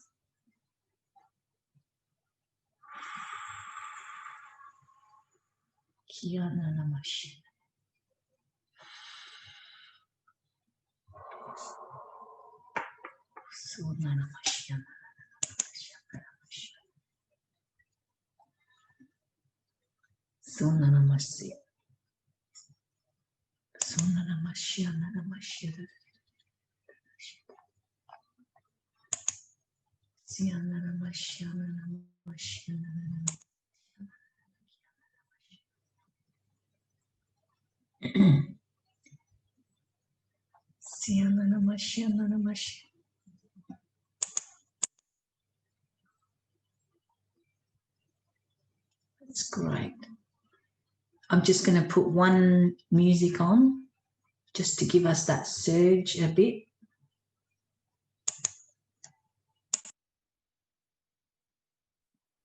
Yeah, that blue thing is opening up some higher portal from somewhere. I can see it. It's opening up one of the chakras, Grace. Yes, it is. Yeah, this is like, wow. Oh, my shit, it is. Yeah, it is. So I'm just going to put a music on to just give it a bit of a oomph for others. This is going to bring profound effects in the coming days. It's going to Absolutely. think out some very major implants. That's what I'm seeing. Absolutely. Can you feel that you're going right into the center? Yeah, I'm already there. I'm in some other dimension. It's very light and it's very full of color and joy and a lot of magnificent little beautiful artifacts. It's hard to explain, but a very colorful, very glorious dimension. Yeah, there's a lot. You'd be feeling the pressure, Miko, because in your mind, you've been moving in your mind. And so this is clearing it for you. Yeah, So if you can push through, Miko, the Panadol will just dull it. Yeah, there's a witchcraft voodoo implant, like smack bang in the middle of her third eye. Can you see it, Grace? Absolutely. Yep. So if you can push through, Miko, remember we're operating in energy. Because but if you can't handle it, okay, just take the Panadol. But just to let you know, it will dull it. So I'll just put the one music on just to intensify the energy. We're going to go right in.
Okay, take a deep breath. Hold it. And blow.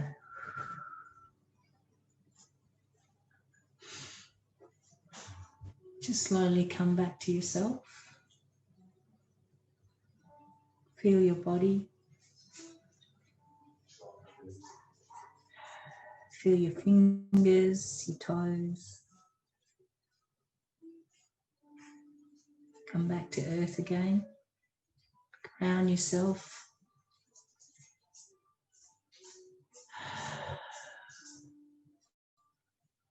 So, who had a wonderful trip?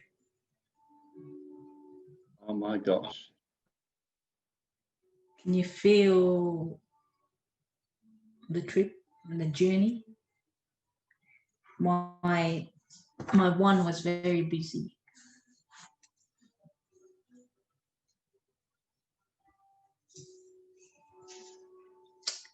Famida, did you see the river?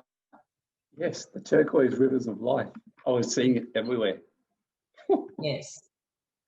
My body's been shaking and all kinds of downloads, and I saw crystals and healings happening in people's celestial bodies and all over the place, just like deep, easy healings just through crystals, little things, throwing little things in there. It was like a realm of infinite manifestation and healing. Yes. So it's like we went from the earth to the universe. Through the universe, we went through another set of portal. We went through beyond the universe. Yes. We went to justice, and then we took us to another one. And I said to you, Warren, can you see the river? Yeah, I saw the river of life, and then William and I were taken to the city of Enoch. We've never seen it before, like what we saw. We were shown a realm in that universe we've never seen, and there are beings of light that were speaking to us, and I've never had anything like that. The realm I was seeing, it was just glorious. There was just light. There was like turquoise everywhere, turquoise crystals. They were talking to me about the election, about their plans, about everything. They were showing me what's happening, what's being done in the background. And I saw how the whole thing interplayed and how all that's happening right now on Earth is interplaying and how this is all perfect, what's happening right now and why it has to happen this way. And, oh my God, I don't know how to explain it. Well, heal everything. Yeah, just allow your mind to just take it all in, Warren. So Max went really deep, and Christine and Sheldon, and Steve went somewhere. Steve, oh, the hot dog take you somewhere, hey? And Famida, the second song, I kept seeing a beautiful violet color. Alex, amazing, shaking it out. He's vibrating high, carried by the music. So I was using the harmonics of the music to lift all of us up, increasing the vibration, using the Merkaba, combining all of us together as energy. So you notice how much power we can have together, combining our force, our light together. So it took us to amazing, amazing places, just combining all our energy together. Yeah, it is, Warren, new quantum universe. Yep.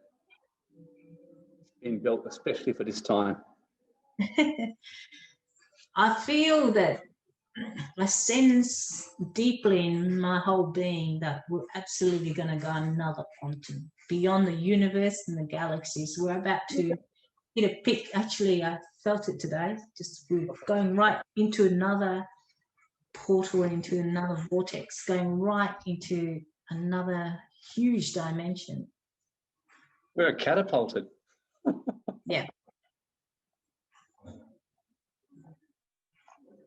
I kept thinking of Ezekiel 47. It says with the river of life, and it says anything that enters the river is healed. Where the river goes is healed. Yes. That's what I was seeing. Anywhere the river was going, it was healing. Anything in people's celestial body, and it was just healing. Like it was just going through. It's just like washing through. It wasn't even any striving. It was just through.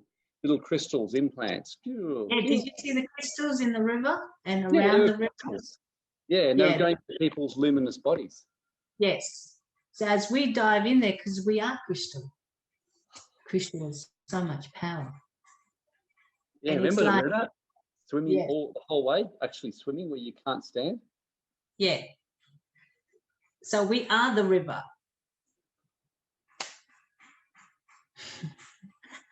There's a river of life flowing out from me.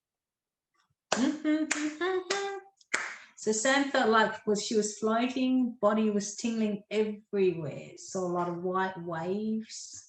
Saw a scene of dark-skinned children full of joy and strength running through fields of food growing. Nice, Sam. How's your headache, Miko? Has it lifted off? Was it still pulsating?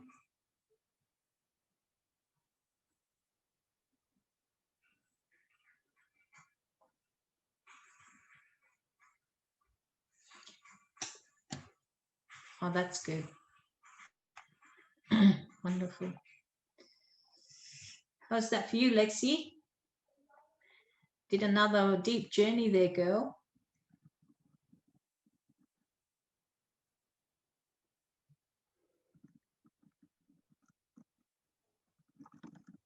Unless you fell asleep.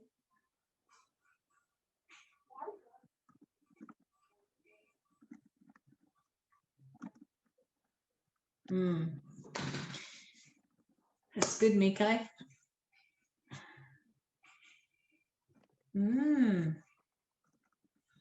Did you crash land, Lexi?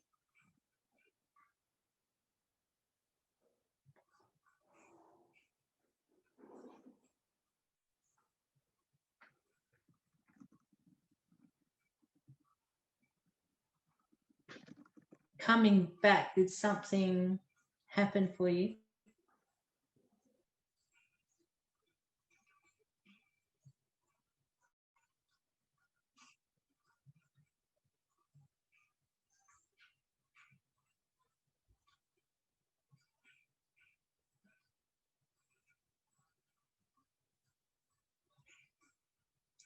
Yeah.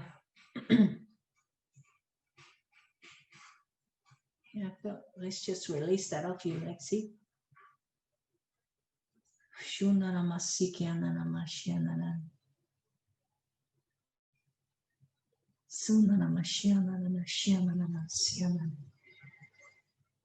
We break those words.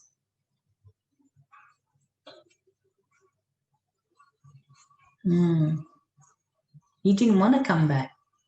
You didn't want to come back, did you, Lexi? You wanted to stay out there.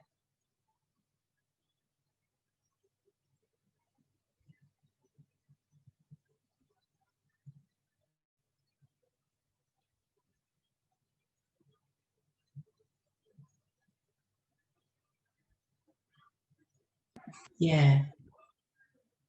Yeah, I'll just intervene there. Lexi, I actually understand that because after my experience of the Council of Nine, after many days, I just couldn't cope for about 18 months because I honestly, truly didn't want to be here anymore. I mean, I'd seen the higher dimensions. I'd been taken there. I saw what was there.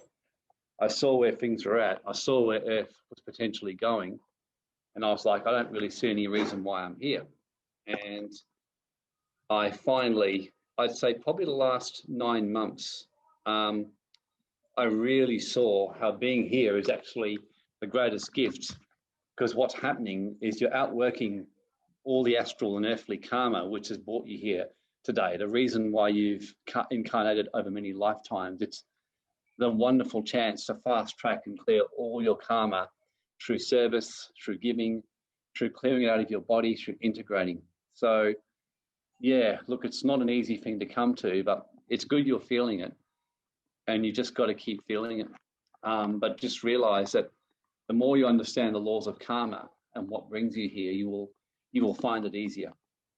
I mean, I'll share with you privately about that. But yeah, it's just I had that same battle, so I do get where you're coming from. So Well, it is a nicer place to be, isn't it, than coming back to this, whatever this is. Oh, look, we're in a big Hunger Games, really. And Mm. that's why Christ came, to be the light of the world. So we're really here to actually raise the vibration and bring heaven to earth and basically complete our karma here, but be rewarded with so much more authority in higher astral realms. It's actually a voluntary assignment, Lexi, that we all undertook for the purpose of redeeming the earth. So when you actually connect with that, you will actually be, you embrace your body and embrace while you're here. And it's something that I can't explain to you. It's just something you've got to feel and just ponder. Yeah, integrate. It's okay, Lexi. It's being integrated even now. And that's the benefits of having amnesia coming into this place. We all have amnesia coming into this planet. So now our role is to remember.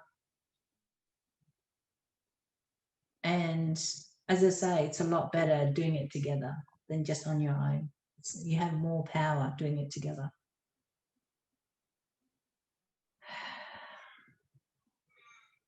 So I feel very sobered up, and it's just doing so nicely. It's just scrumptious. Right now my heart is very scrumptious. Oh, Grace, I'm seeing that turquoise blue rivers of life. I'm seeing those realms and dimensions and Enoch and the fruits and the trees. And I'm like, wow. It is, isn't it? Because it was like we went so fast. It went, I don't know if you felt the speed. It was like lightning. Light years just going so fast.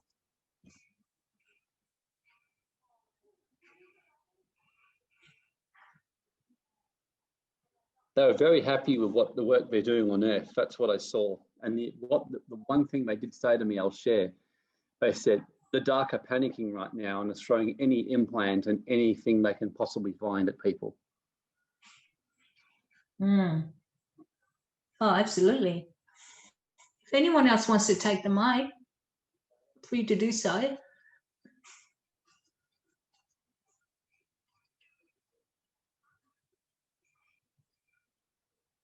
Actually, let's hear it from Max. Max, can you take the mic?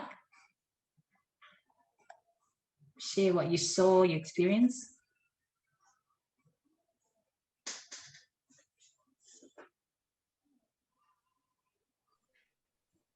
Hello. Hi, Max. Hey, how's it going? Good. Yeah. It's hard for me to actually recall specifics, like in terms of, I don't know, specific details, but it was just like, and then going deeper into, I could feel the lifting up into that sort of like level, and then just like, felt really weightless and floating, and like Warren was saying, it was just like this liquid space of healing basically, and weightlessness, super peaceful. And then coming back to it, I was just sitting there, and it just felt like extremely pleasant and weightless and at peace. Beautiful. It's like really high frequency.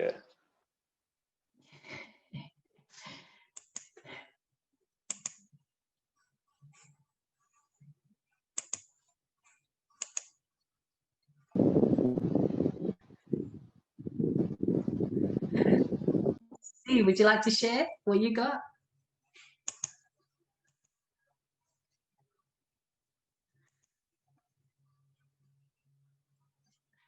You went somewhere. It's hard to articulate. I don't know. It's just a lightness, a peaceful blackness almost. No, that's kind of all I got. It was just a lightness, a peacefulness.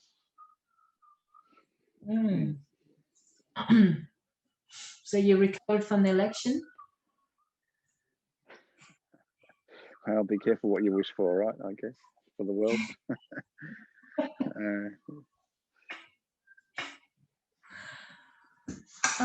We notice you men. The men are caught up in the election. Us women were like, Well, let's just say that things I was showing there, I was laughing. It's like, let's just say it would be a bigger problem. It would be a much better situation for the dark if they won the election fairly. It would be much better for them, and worse, because it would actually mean that they've got the right to be there. Whereas karmically, when you win something that way, it changes things. If that makes sense. I saw it from a whole new perspective I hadn't seen before. What's happening? Can you share more about that one? Let's just say the scriptures in Job say when you win something by cheating or by swindling, it doesn't last. no. It takes what could have been a long reign to a shorter reign.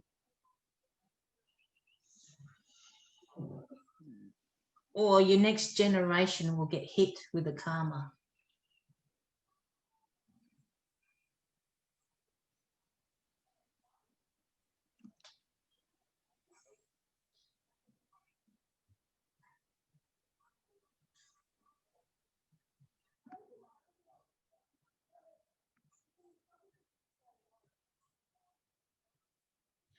Yes, Christine.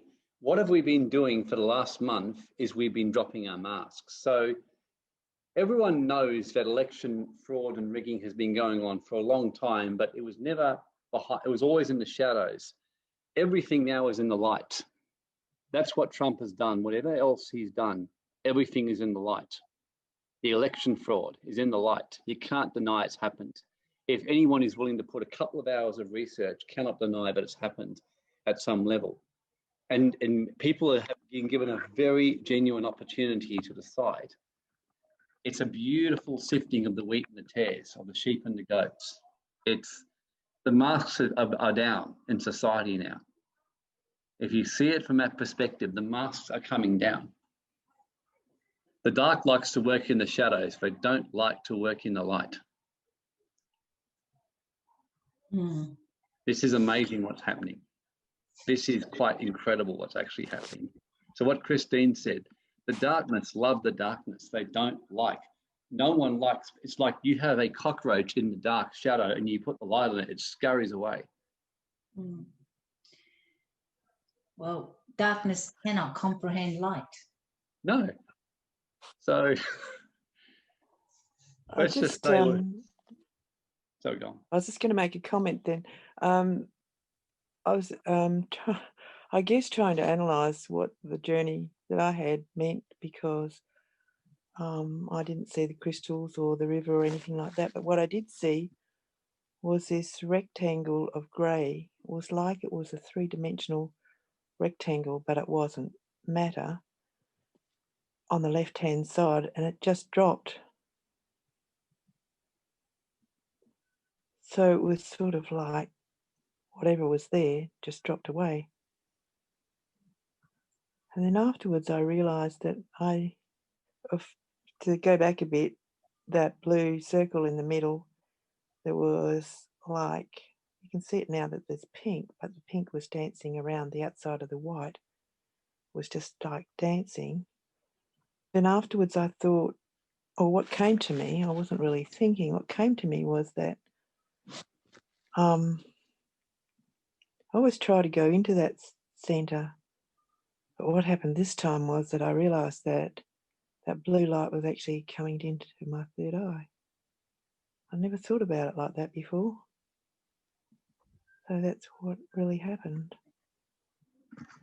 But it was sort of like an amazing journey, which I really, a bit like Steve, it's hard to describe how it really was. But I did feel that grey rectangle of something, obviously some sort of darkness or block or whatever, just dropped instantly, just fell. So obviously I was somewhere high for it to be able to fall. I don't know if any of that makes sense, really, but that's what happened.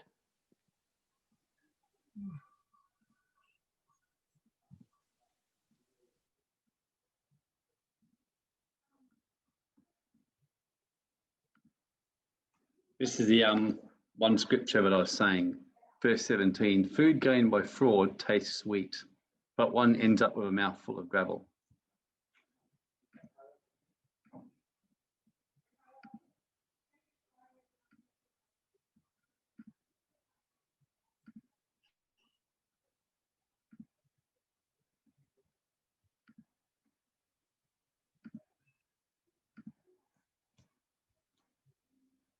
Yeah, Sheldon, I felt peaceful. Mine felt like it was opening up, burning off old energies. I saw pink dancing around the blue center. Love it.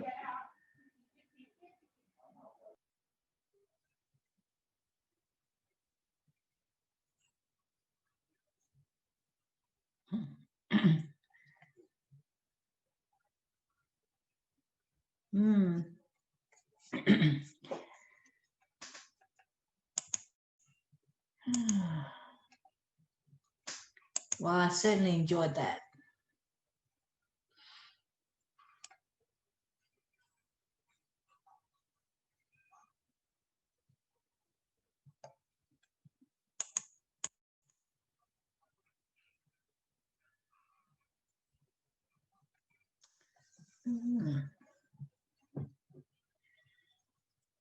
Do you want to take the mic, Sam?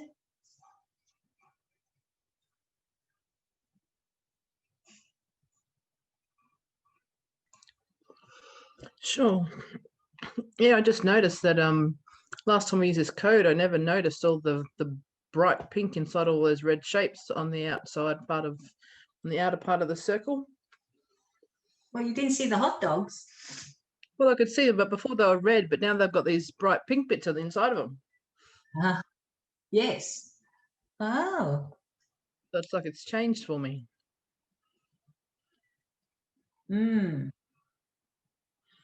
Can you feel the difference in, you know, when you first saw it to now? Because as each time you look at the code, something shifts in you.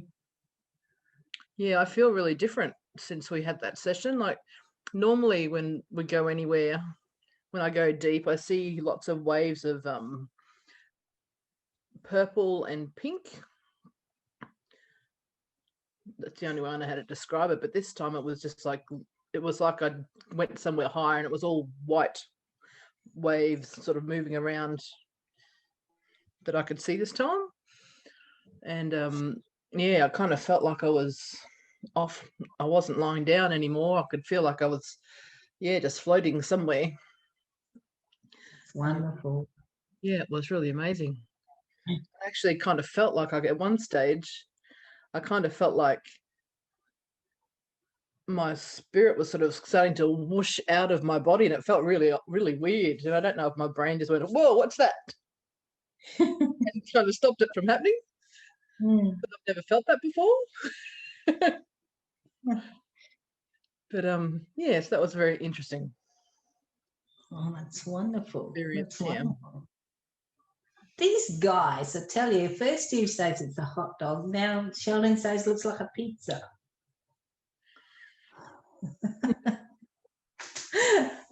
I'm very visual, so now I'm going to see the pizza in it as well. But it's intriguing because, like, you've been working on codes, or, you know, all of us who've been working on codes, each time it comes up, it always changes because of what's happening internally. Because it's like one of these, you know, these circles, it kind of disappears and all your focus is on the turquoise, the blueness in the center. Like today, for example, all I saw was the crystals around the turquoise color.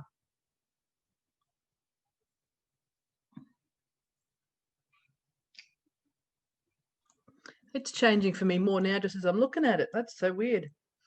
Now I can see like on the outside of all of those little ovals and circles. I can see like a faint little outline that's coming out of each of them. Yes. Yeah. Yeah, that's the idea, is to work internally. And also your mind too.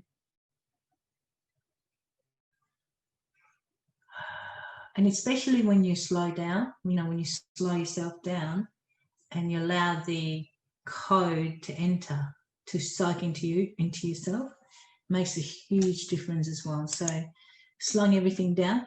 If you recall watching the movie The Matrix, and Neo slows the bullets as it comes through him, even though it goes rapidly with our own naked eyes, but he slows everything down. So that's the kind of thing that we're doing. We're slowing everything down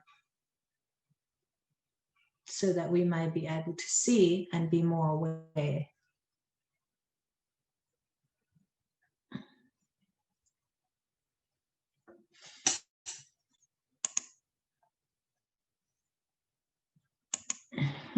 So how was it for you, for everyone today?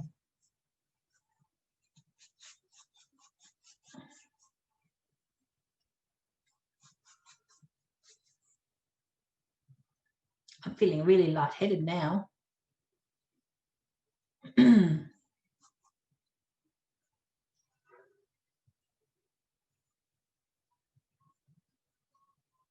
Oh, that's wonderful. It is amazing code, isn't it, Sheldon?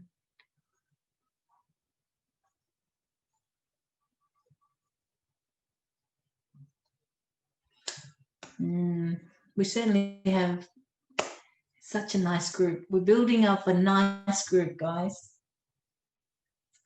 And to us, numbers means nothing. We're not here to look for popularity. We're not here to it's not our job to make everyone happy. It is within yourself to look for that. And again, yeah, so the numbers to us, I think just the quality rather than the quantity. That's what we're looking for in the group. Yeah, exactly, Famida, the quality, it's not the quantity. How deep can we go as a group? How much can we take off our mask with one another without any judgment? We're not judging anyone. That we can be who we are and being accepted for what we do, what we think. And even if we don't want to let go of stuff, we don't get judged for that. And that's the group that we, you know, if we can create that atmosphere, we can create that platform in this place. And also you can tell me anything. You can tell me I'm an idiot or whatever. It doesn't matter. I won't judge you. It's better that you get it out of you, because really at the end of the day, you're just in pain. That's the way I see it. And Source is protecting me. I've got my archangel supporting me, got my glory. I'm big enough to, you know, to soak all that, because it's important to release all our stuff within ourselves, because our medium in this planet is words, to release words. It'd be wonderful if we open our mouth and sing that harmonics. Some people are wonderful at singing, tuning in, but I don't know about you guys. I'm certainly not there, so I use words. So if we use words and we drop our mask with one another and not judging anyone at all, as I say, even if someone doesn't want to let go, not ready to let go, or wants to stay in their pit, or wants to be where they are, it doesn't really matter. And also, we're not here racing against each other either. It's about your race. This is your journey. And we're just here to support one another, and we are testimony for one another. If I can do it, you guys certainly can do it, and vice versa. So we're just here to encourage and do what we're meant to do. And again, Christine and Fiona and I had a wonderful discussion yesterday about life purpose. For me, my life purpose is to breathe. Breathing is very important, because if I don't breathe, I think the most I can hold my breath is about 30 seconds. If after that, I'll pass out. So right now, my life purpose is to breathe. Now, anything outside of that, what I want to do in my life, then yeah, I allow synchronicity, and I will find whatever's good for me at that time. And yes, I do plan things out what I want, but that doesn't mean it's going to happen. But you know what? I'll get over it if it doesn't happen. But I can plan out, but really my life purpose is to breathe, enjoy the moment, what there is at hand right now for me. So right now, we're in this webinar together. This is my life purpose other than breathing. So it takes the pressure off myself, takes the pressure off, because tomorrow hasn't come yet. And who knows, tomorrow might not come for me. So just be kind to ourselves, you know, just be nice to ourselves. Just be gentle, but be soft with yourself. So with that, Warren, I am done. I've done my part.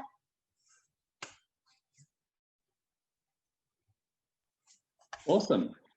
Well, thank you, everyone. I loved that. I just loved, and I love the openness of people, and I could feel people's, it was like a whole different level for, I know, Grace and I, and we definitely were touching higher quantum realms. And what I learned was by clearing things at much higher levels, it was very quickly coming back and opening people up more. So yeah, look, thank you everyone for being so open, and I felt having a very union kind of united group made such a difference. It really helped things to clear, and you will notice the difference in the coming days. And don't be surprised if energies come up and, you know, clear off you. And yeah, look, thank you too, Sheldon, and thank you, Sam. And you know, everyone contributes a lot. You know, you really do, by contributing of your energy. And I know a lot of you contribute financially, either through buying courses or tithing, which we really thank you for, because that's a very important part of working in a spiritual group and community, is with teachers and rewarding, and you all do that fantastically. So yeah, look, that's just our, if anyone ever wants to, you know, anyone who isn't right now feels like, you know, giving, that's where you do it. And look, really just thank you for coming today. And I'm looking forward to what's coming up in the coming weeks. And you will see the changes. We've got plenty more webinars happening during the week, and next week we'll continue on with this series. We're going to be doing a bit of a series on this healing the wounded soul. I know that Steve Plummer is speaking. I'm pretty sure it's next week or the week after, or next week I think it might be. So if that's the case, we'll continue on with the series and go from there. So enjoy your week, everyone, and just stay centered, and you know, stay centered in the void, and trust. Thanks, everyone. Thanks. Bye. Bye.